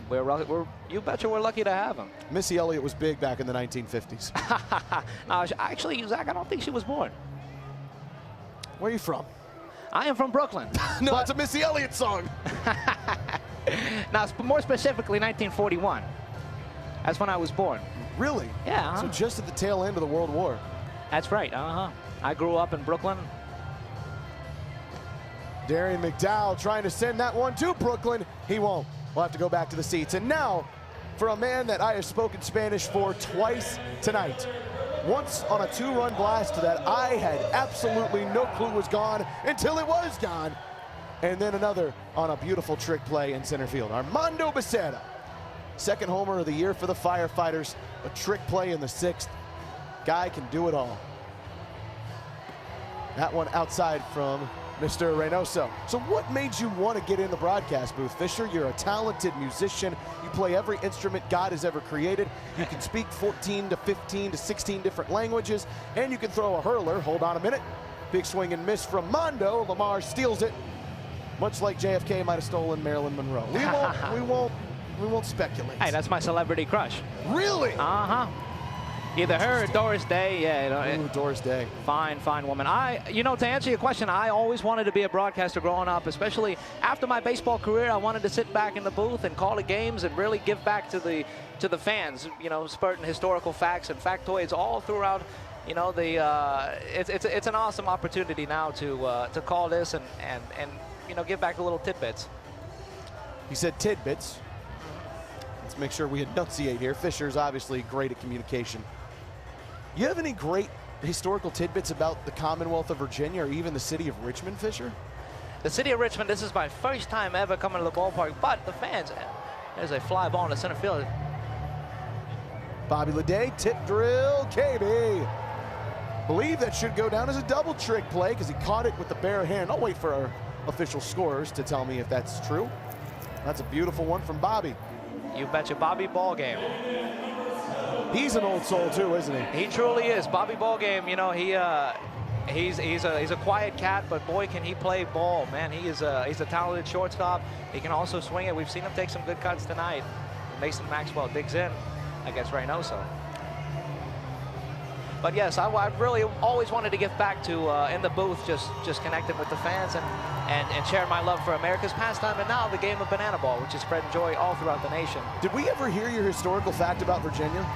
No, we did not. Because you said this is the first time you've ever been. It's the first time I've ever been. Now I'm back. My head was very much filled with static for a moment, like you would see a la TV Land. Mason. Where's TV Land? Is that right next to Cocoa Beach? Yes. Yes.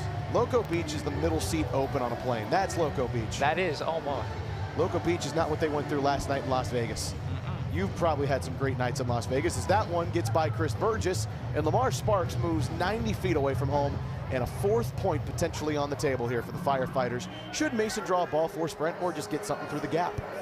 Maxwell is a patient hitter. I will give him that. He's always up there. He's got a sharp eye, an eye like an eagle, an eye like a tiger. 3-1 count. Mason, send it foul, and an ultimate payoff pitch. That'll be a souvenir for a lucky fan here in Richmond, Virginia, sponsored by Wilson. Reynoso comes set, winds and deals. Mason right back up the middle, gets through, and that is inning over. A 4th point for the Firefighters as Mason Maxwell continues to have a standout game. Couple of singles, that one is a walk-off, and the Firefighters do the job and then some.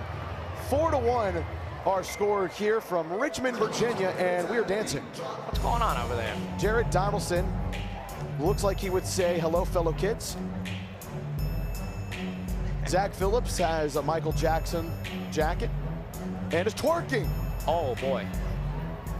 Did Michael Jackson ever perform that one right there? I don't think he ever twerked. I don't know about that. He did have a lot of moves in his bag. I was a huge fan. He really did. Is Zach going to go out there and pitch in that jacket? I believe he is. He's got the quick fastball. Oh, he's taking it off. Oh, no. And the jacket comes off, and the crowd goes wild, ladies and gentlemen. Tells the jacket to beat it. I believe, oh, look at us. We are on the broadcast as we speak right there. In 4K high definition, Zach Staten and Fisher Polidoro. He's doing my job for me here, folks. Fisher's already cut out for this, so, oh, there we are. Up here, atop the wall. Hey, we got to tip the top hat. We got to tip the top hat. He has brought an old school microphone with him, by the way. Oh boy, yeah, I guess this is the time to show it off. Yep, that would be. Does it work? I reckon we ought to plug it in and see if it works. It would probably make my voice a little bit more staticky, like we were talking about. Let me see this. Hold on a second. Yeah, give it a spin. We are now to the top of the 7th inning. Oh, it does work. Hold on. Top of the 7th inning, Zach Phillips up to bat. Whoa! Whoa. Oh boy. Now we're cooking with gas. Hold on. This is crazy. Firefighters up 4-1. Emerson Elmgren over on a high home camera. What in the world is this? This is superpowers. Let me test it out here. Mary had a little lamb, her fleece was white as snow, and everywhere that Mary went, the lamb was sure to go. See, it doesn't work. You sound like you. I know. This is crazy. What the Darryl Francis, just out of the reach of EJ, and he will stop right there. They're similar to what Mason Maxwell did earlier in this game, where he sent one down the right field line, tried to stretch it into a double, probably shouldn't have. But the Clowns really got to find something fast here to get back in this one. Really almost, I think I swore there. Meant to say no damage. We're in no jeopardy of the clock winding down. Still have 37 minutes and some change here in the top of the 7th inning. Good pace so far. Holsizer fouls one off, and Foster will be, and he's going to chuck this one, and that'll be a souvenir for a Banana Ball fan. Have been told, by the way, it's just one trick play. Is that one right back up the middle? Caden Green diving out, couldn't get to it. Armando. Dale's pushing the limits. Nico going for 2, and he will slide on in with a double. Big start for the Clowns. That's what I like to see from my boy Holsizer right there. Boy, he's really coming along, and he's put the ball in play. You know, he's got the muscles, he's got the looks for being a splendid batsman and a prolific power hitter, if you will. Because you know that boy can put it out of Yellowstone Park if he wanted to. I would love to see a conversation between you and Nico Holsizer. That guy's a real hoot. He seems like it. Especially when he's swinging the stick like he did last week in Greenville. A couple of big boys in the top of the 1st in back-to-back games. Correll Prime trying to do the same and won't do it. How did you get here, by the way? You were born in the 1950s. Do the fans have one for the Fire and Flames? Nope. No, sir. How did I get here? That's an interesting story. Well, like a DeLorean? No, actually, Fairy Godmother? In 1959, I time traveled via the infinity pitch, as there is a little tapper to second base, and Tyler Hughes will retire. What is the grip on an infinity pitch? I cannot tell you that, but I can tell you that Hoyt Wilhelm taught me whenever I was about 12 years old.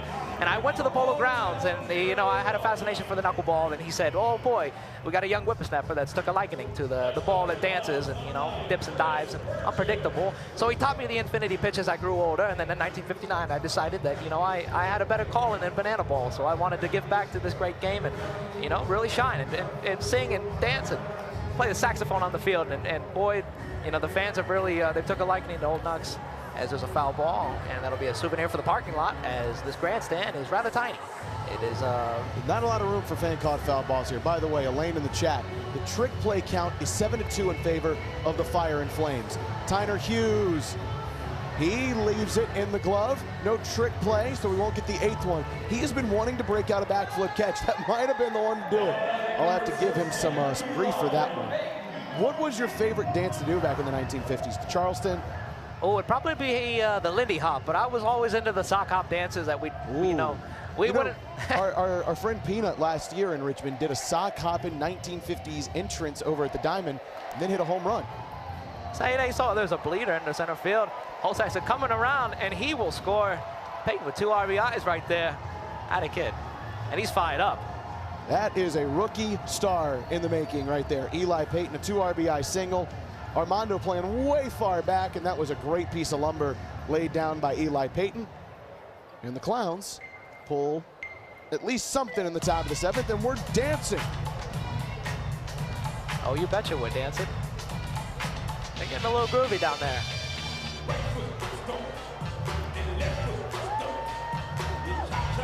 These are clearly things you'd see down at the old Denny's every Friday night, wouldn't you? At the diner, yeah. I don't know if people would be jigging and jiving like this in the parking lot. So I have to ask this. You were born in 1941. How old are you actually? 84 years of age, but you know, really, I look so young. I have a young heart. I have a young heart. I could live to 140. We really never know. That would give me a lot of years in the great game of banana ball. Dancero into the netting. Jared Donaldson trying to grab a trick play. You have the skin complexion of a 19-year-old.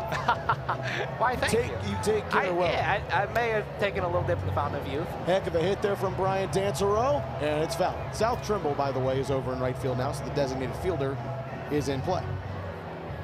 I'm surprised he couldn't use the magical force to pull that one back into his glove. He's tried, man. He's been trying to work on that play basically since he was like, 14 years old. Oh boy, I love doing magic with that cat. He's a real talented guy. Do you know magic? Oh, you betcha I do. Good. I've been doing magic since I was a young whippersnapper.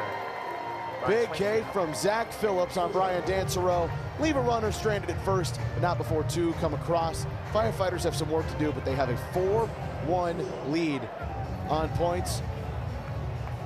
As there's a grandmother who might be the age of Fisher Polydorf on the field, and she's got soul.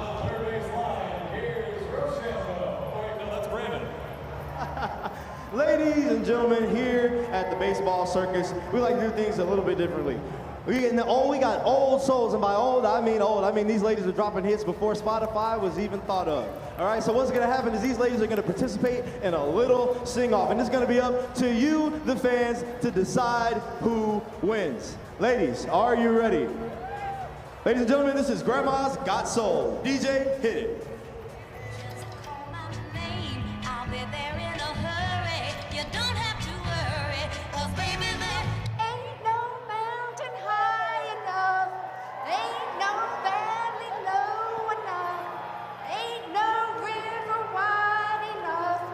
Keep me from getting to you. Oh, y'all give it up for Grandma, everybody. Are you ready? DJ, hit it.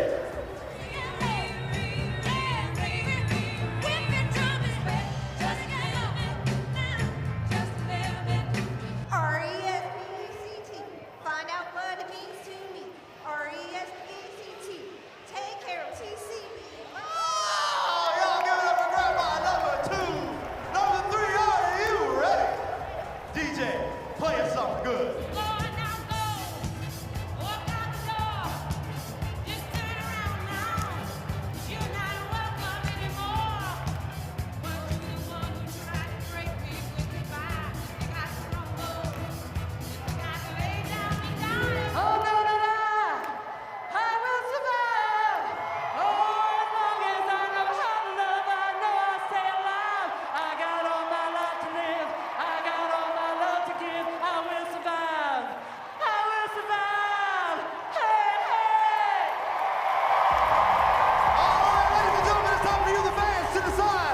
Was it Grandma number 1? Was it Grandma number 2? Or was it Grandma number 3? Ladies and gentlemen, our winner, Grandma's Got Soul. Well, call me swooned, call me serenaded. That was something special. That was stellar. I love those. I love those ladies. I love them. Lifted in the center field. Bradley will make the catch running on. What have your conversations with JBJ been like? Man, that guy, he has already given us so much of his knowledge and of his time. He's really generous. One of the key quality traits I look for in a ball player, you know, being around the game so long, is how generous they are with his time. And that guy, I have nothing but great words to say about him. He's a family man. He is a man of the team. And yeah, he's just a great all-around cat. We're lucky to have him. Who would you compare him to? Like Shoeless Joe Jackson, Ted Williams, Carl Yastrzemski? Like, who would you compare him to? I would say there was a guy named Pat Kelly with the White Sox. This is an uncut gem from the 68-69 season. And he reminds me a lot of his play. He was a nice guy. 68-69, huh? Oh, boy. That is drilled. Foul. That ball will land on home plate in the other stadium right across the street. Yep, that would have landed in the diamond. Yep. It will not land fair for a homer. Brett Maddock, by the way, is a nurse, registered nurse.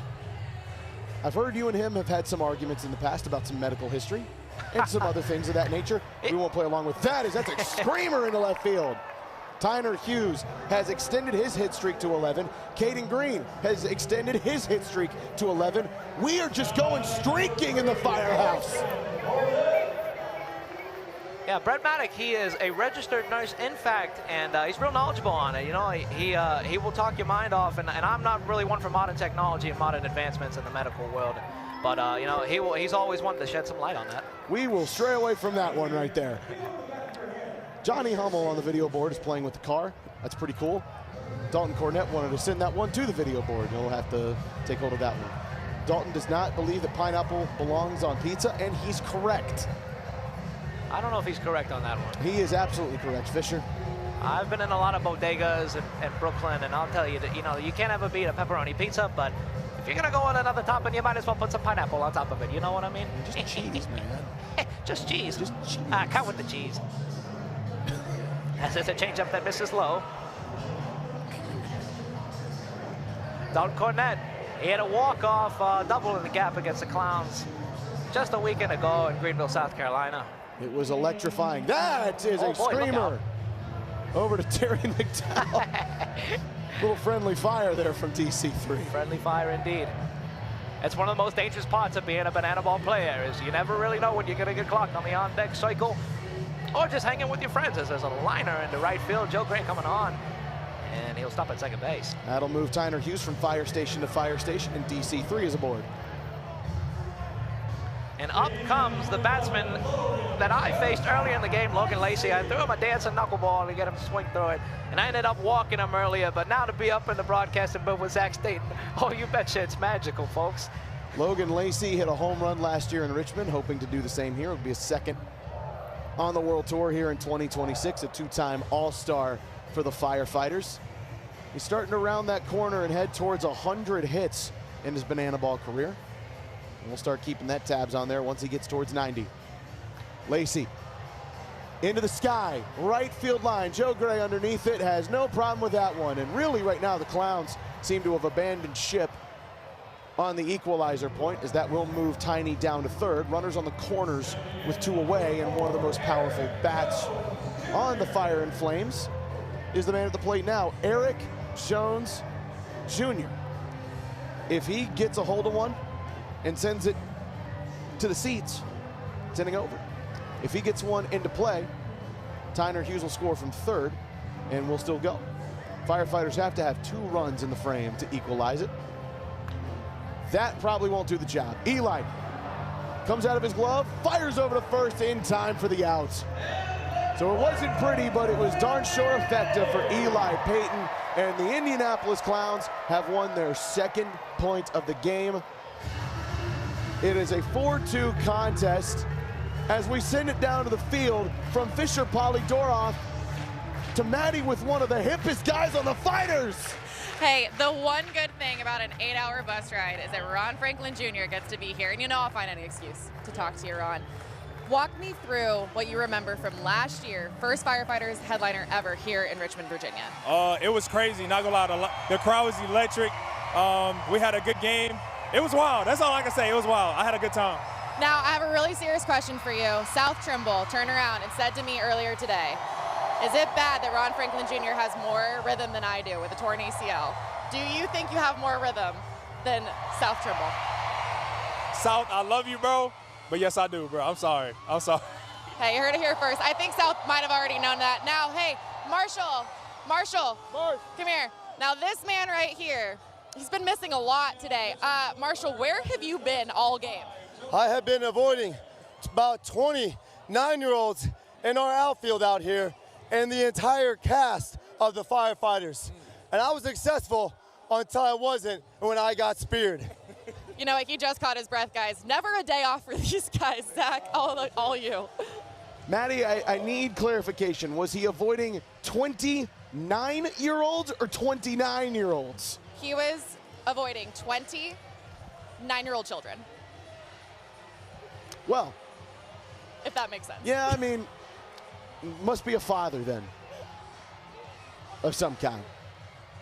Javon Ray, one of the firefighter fans' favorite in the Fire and Flames, has been absolutely locked in over the last couple of weekends for the Fire and Flames.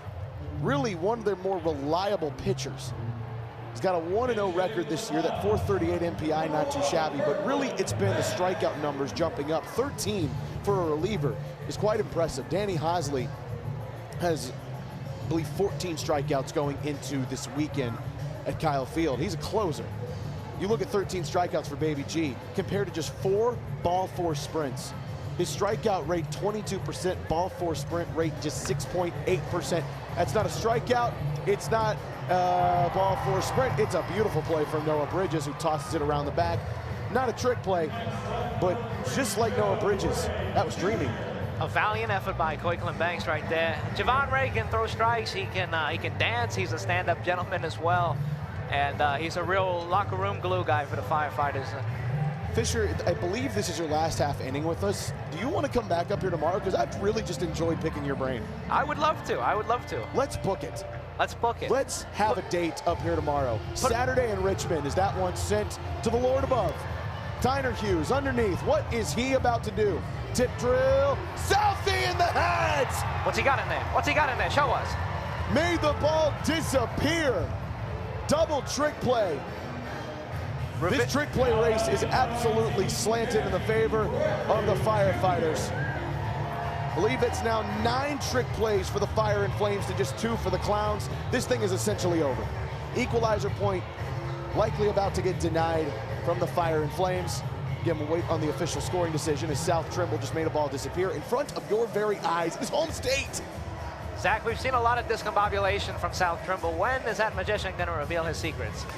Probably never. JBJ, can he make the ball disappear? Noah racing over, and that's in the bullpen. You wonder if you know that ball is tracking towards there. That's a lot of energy to waste. It is a lot of energy. It's like leaving your alarm clock on and then snoozing right through the still of the night. JBJ snoozing on that one, and it was a straight. So 2-2 with 2 outs. Javon. He'll wait on that one. It's a 3-2 count. Getting the official score. That is a double trick play. JBJ again will try that.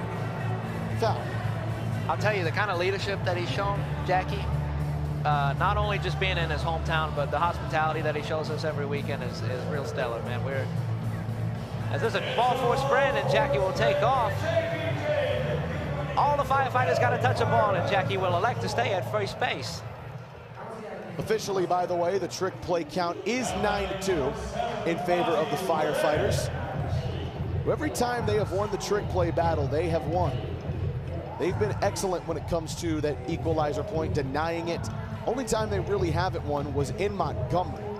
Game 1, where the Clowns did not get the equalizer point, and then the Firefighters had a 1-run homer in the 9th inning from Jalen Vasquez to end what was a beautiful game. That's a great piece of lumber laid down by Bobby Leday.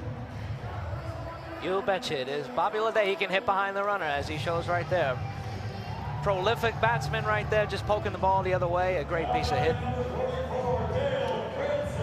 He steps up to the plate. Splash, Dale Francis Jr., number 44. He wears number 44 after Hank Aaron. He takes a lot of inspiration after Hammer and Hank, and I think we all do. He was a great model of the game, and played for the Indianapolis Clowns coming up, got signed as an 18-year-old out of Mobile, Alabama. He's definitely a franchise face. It's a ground ball to Peanut. Great play from Nutt. Over to third base, Logan Lacey in time for the out, and so the Firefighters will strand 2 on the base pads. And again, that's an important one. A 0 at the top of the frame ensures that the Clowns really have to get on their high horse to get the equalizer point here, and even then, it might be impossible. As we welcome you back up here inside the Dispatch Center, Fisher Polydoroff. I don't know how to describe this experience other than stupendous. This scallywag has come up here and changed my whole perspective on really what time travel is all about is we're singing Lean On Me. You've heard this song many times. You can raise that mic up to your head a little bit there. And folks, if I haven't changed your perspective, I hope that I've changed your vocabulary. As you know, they don't make words like they used to, you know? You want to give us a word to remember as you leave us in the broadcast booth? I believe this one's not even a real word, but I love the word discombobulation. That's a word. No, it is a word. Is it? Yeah. Yeah, I believe I've seen that in the Merriam-Webster dictionary. Well, I believe I just discombobulated the both of us. Correct. You might have discombobulated your own brain. Fisher Polydoroff, the old sport, thanks for doing this, sir. Much obliged, Zach. Pleasure was all mine. We'll see you tomorrow. Here's Lean On Me. So long, folks.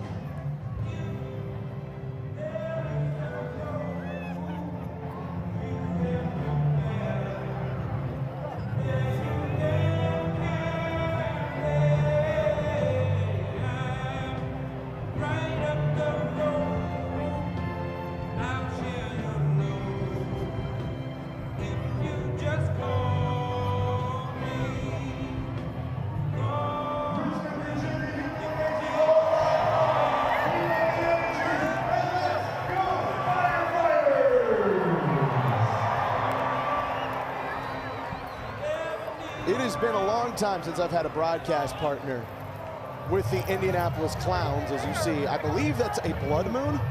Is that what we call that? I don't know, but that is outrageous. A werewolf might be coming out the closets here in a few moments. Brett Maddock is back out for a second inning of work. Did a nice job of getting the Firefighters stranded in the 7th inning to allow the Coconuts. Gong! Clowns score 2 runs at the top of the frame and get their 2nd point of the game. Firefighters could use another point of insurance just to make sure. Looking out at the bullpen, I'm seeing Johnny Hummel warming up, so you can bet he's probably getting ready for the closer spot.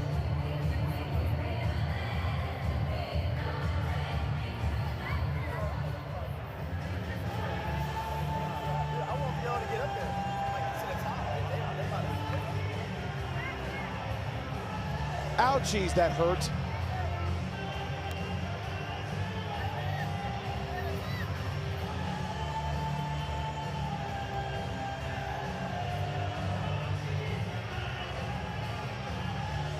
Peanut has already extended that hit streak to 11 games tonight. The best average in banana ball amongst qualified hitters is that young man out of Oklahoma. Coming into this week, 476, stays alive there. As you hear, I got the magic in me in honor of South Trimble. I'm sure that's why they're playing this year. 476 and a 566 OBP as that one bounced 13 feet in front of the plate. Clearly a ball. Peanut has a fun fact that I think is abhorrent. Dips his ranch and steak. He should be tried in a court of law. That is a beautiful pitch. Brett Maddock, not a fan of the call, but Hunter Ives has been consistent on that one on the outside part of the black. 3-2 count. Peanut roped into left field. What can you say about this guy? He just keeps putting barrel on ball. A walk-off to his credit tonight, now another single. And now the man who might be in contention for the showman of the night is Lamar Sparks. 2-run homer and a ball 4 sprint to his credit tonight. That homer was sent to Midlothian. Oh, look at that one for a strike. He didn't like it either.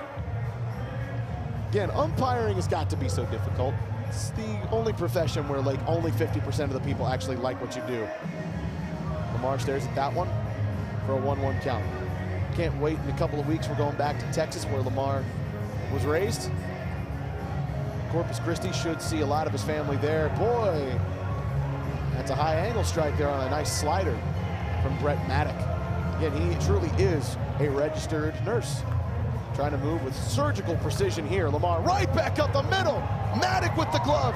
KB, double play. Boy, that was a doozy. Right back up the middle. Brett Maddock brings the scalpel out and knifes that one down. And now, in place of Darian McDowell is the original firefighter, the OG, the first ever banana ball player signed in this beautiful sport, and that is Dakota McFadden. Said this last week in Fire Drill Live, when the fans' first Hall of Fame is eventually made, you'll want to make sure you save a place for this guy right here. He was benched a couple of weekends ago during our Little Rock series because there were some other options that were maybe hitting a little bit more consistently. All this guy did was go right back to work. He's hitting .333 in 24 ABs. He didn't complain, didn't whine, he just went to work. That's the heart of a captain, and he earns himself a ball four sprint, his 9th of the year. A beautiful piece of hitting there for Dakota McFadden. And so the Firefighters put another runner on. South Trimble, the designated runner for the evening for the Fire and Flames, is also the designated fielder, comes on out. And by the way, just want to make sure I point this out here too, because this is, I think, rather important. Caden Green had 23 hits all of last year. Tonight walked in with 20. He needs one more hit tomorrow to tie that output. That's how good of a year he's had. Firefighters are in their 15th game. On game 16, Peanut can equal the amount of hits he had last year in 33 contests. Just an impressive, impressive start to 2026. Now Armando, can he find barrel on ball one more time? Already a 2-run homer down the left field line, an Oppo Taco. That was the exact definition of the word.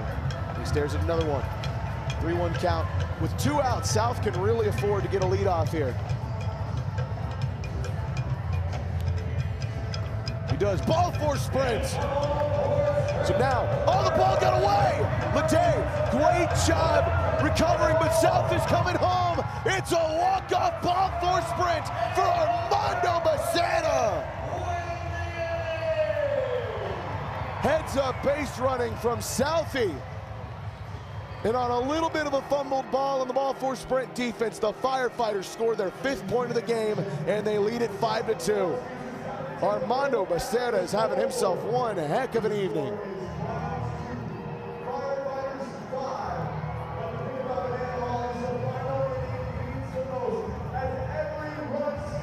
Counts as a point. The Firefighters each with 3 outs to secure a victory.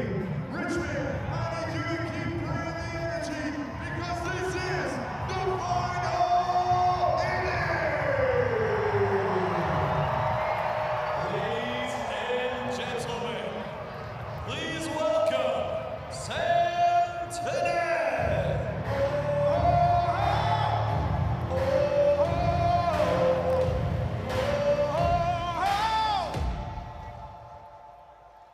I've got that lightning inside me, so no God.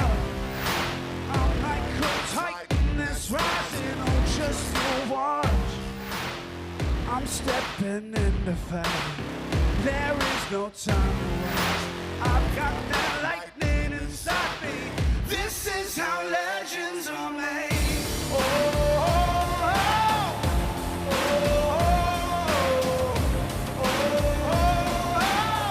This is how legends are made.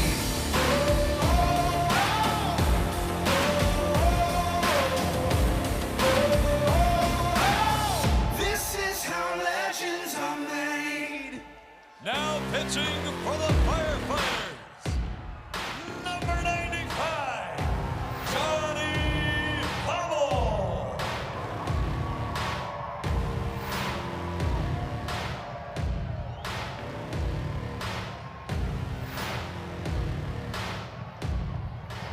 So out of Sam Tenez, here is Johnny Hummel.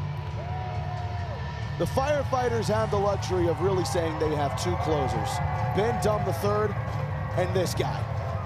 He's had 4 save opportunities, and he's made the save in 3 of them. 9 1/3 innings of work, 2.89 ERA. Right now, the only closer Really doing it better than Johnny Hummel is Danny Hosley, who's got a 0 ERA. Johnny has given up 7 hits and 4 runs this year. He's also struck out 6.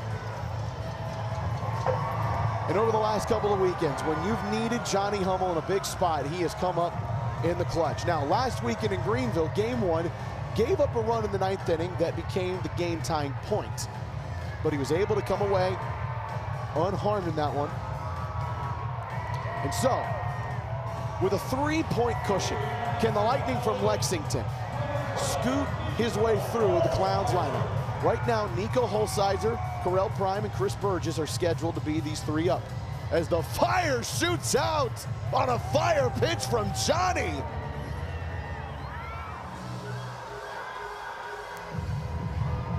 Holsizer looks one inside. He's got a double to his credit, along with a strikeout and a fly out to Dalton Cornett that might be his best play of the night. DC3's been good tonight as well.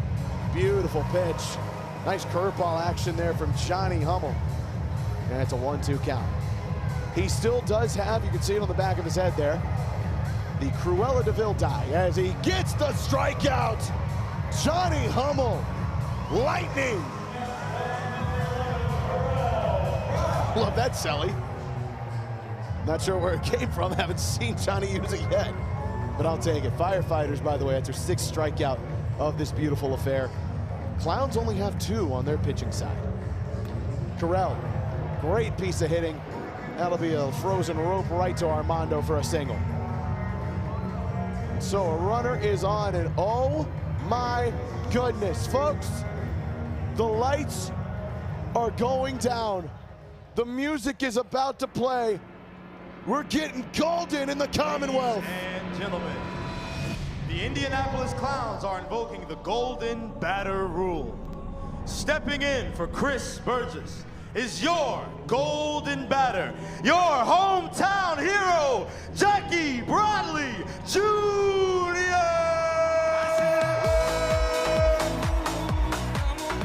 The kid comes home and he gets the moment to shine. Jackie Bradley Jr. An AB of the utmost importance. Correll Prime is at first. The Clowns are trailing by 3 points. JBJ, if he gets on base, they're in for a little bit of danger here. He has the most hits in the Banana Ball Championship League at 24. He gets one here, and the Firefighters might start to clinch up just a little bit. Hasn't had a ton of extra base hits this year. 3 homers, a double, and 1 triple. But a lot of singles, and that means a lot of getting on base for JBJ. This is his 3rd chance at the Golden AB. And he swings and misses there. It's a 1-2 count.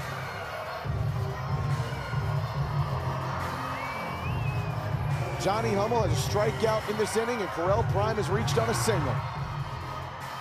Equalizer point has officially been denied, that one in the dirt. Firefighters lead in the trick play column 9-2.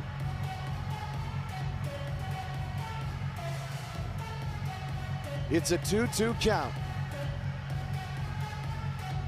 Johnny gets a swing and miss as the Flames launch behind him. Johnny Hummel denies Richmond their hometown moments. And the Clowns are down to their last out. It's a great pitch away. JBJ tipping the cap.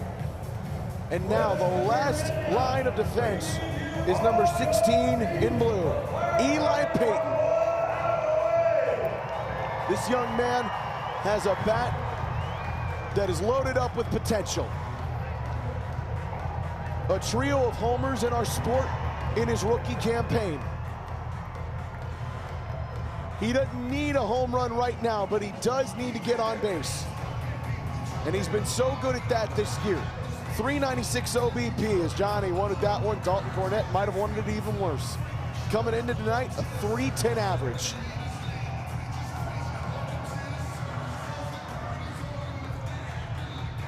2-1 count. Outside, make it 3-1. Ball 4 sprint. Probably is not going to score Correll from first and unless he gets a heck of a leadoff or there's a disaster in the field. Eli already with a 2 RBI single tonight. And now he faces a loaded payoff pitch. Full count in Richmond. Swing and a miss! Johnny Hummel strikes out 3 in the 9th, and the Firefighters win it 5-2. The hottest team in Banana Ball adds a little more heat to the flame. They come back to their first ever host city, and this time they take game 1. Johnny Hummel locked in. Chop a little wood and give them a little fire in the capital of the Commonwealth.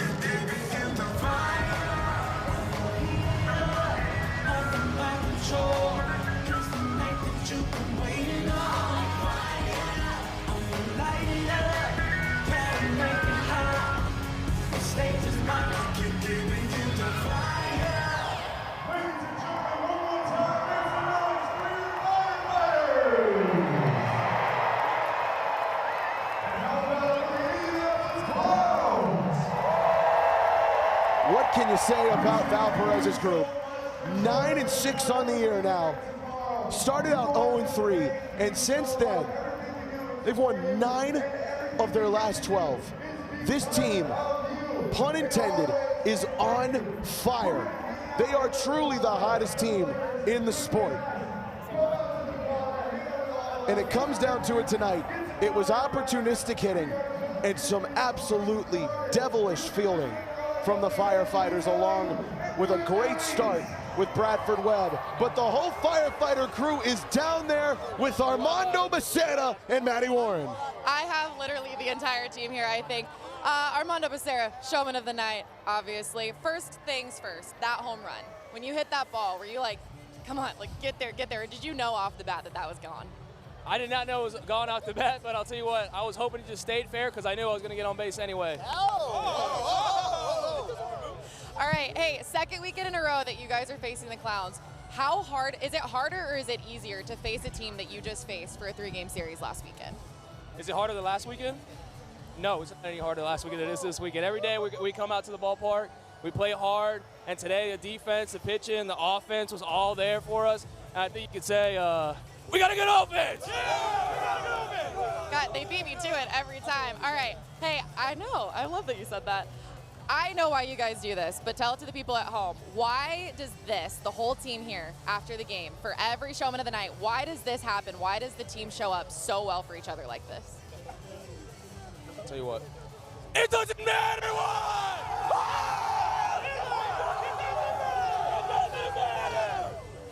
All right, hey, I think we're going to wrap that up with Mondo there, but Lamar Sparks, where are you at?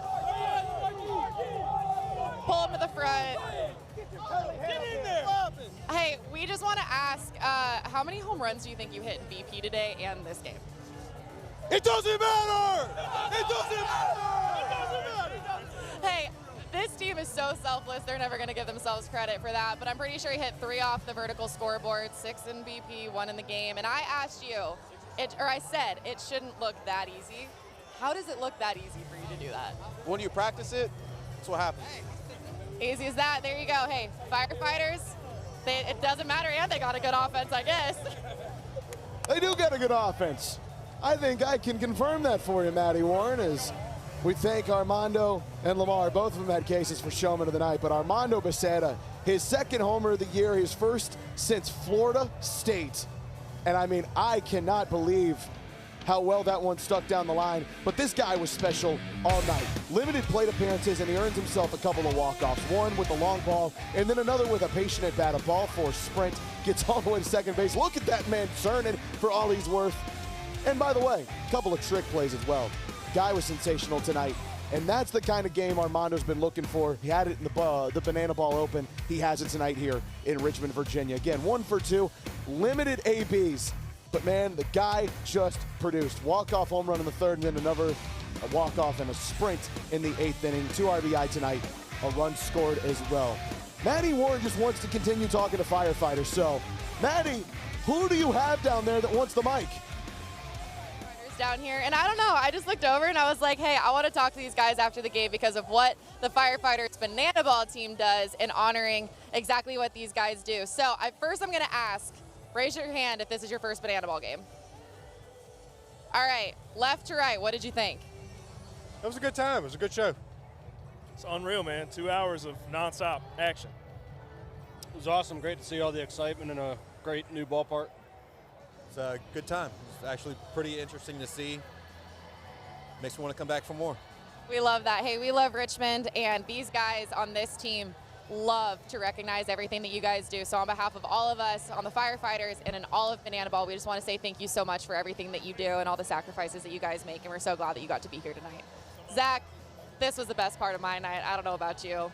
I had a lot of fun tonight, and that's certainly a great capper to the evening, Maddie Warren, as we welcome you back up here inside the Dispatch Center here in Richmond, Virginia. Man, what a show for the Firefighters tonight, and really what a last couple of weekends it's been for the Fire and Flames.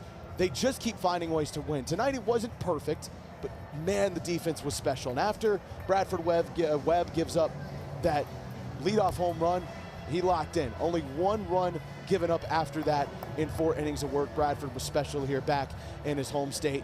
That was fun to watch. Armando Becerra, then Lamar Sparks, 2-run blast in back-to-back innings to walk off back-to-back innings. Those guys have been so key additions, such key additions for the Fire and Flames.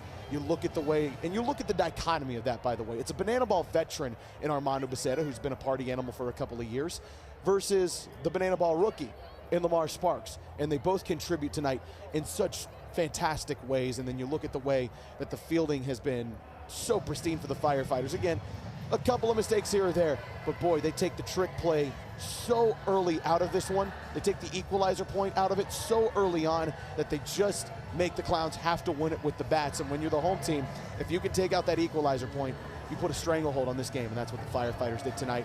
Winners 5-2 here in Richmond, Virginia. By the way, bit of serendipity. 5-2 was the score the last time they played in Richmond, and it was a win for the Firefighters. We'll join you right back here tomorrow from the Commonwealth's capital for Game 2 here in Richmond between the Clowns and the Firefighters. Pre-game show set to start at 6:30 right here on the Firefighter YouTube page. 7 o'clock is our first pitch time.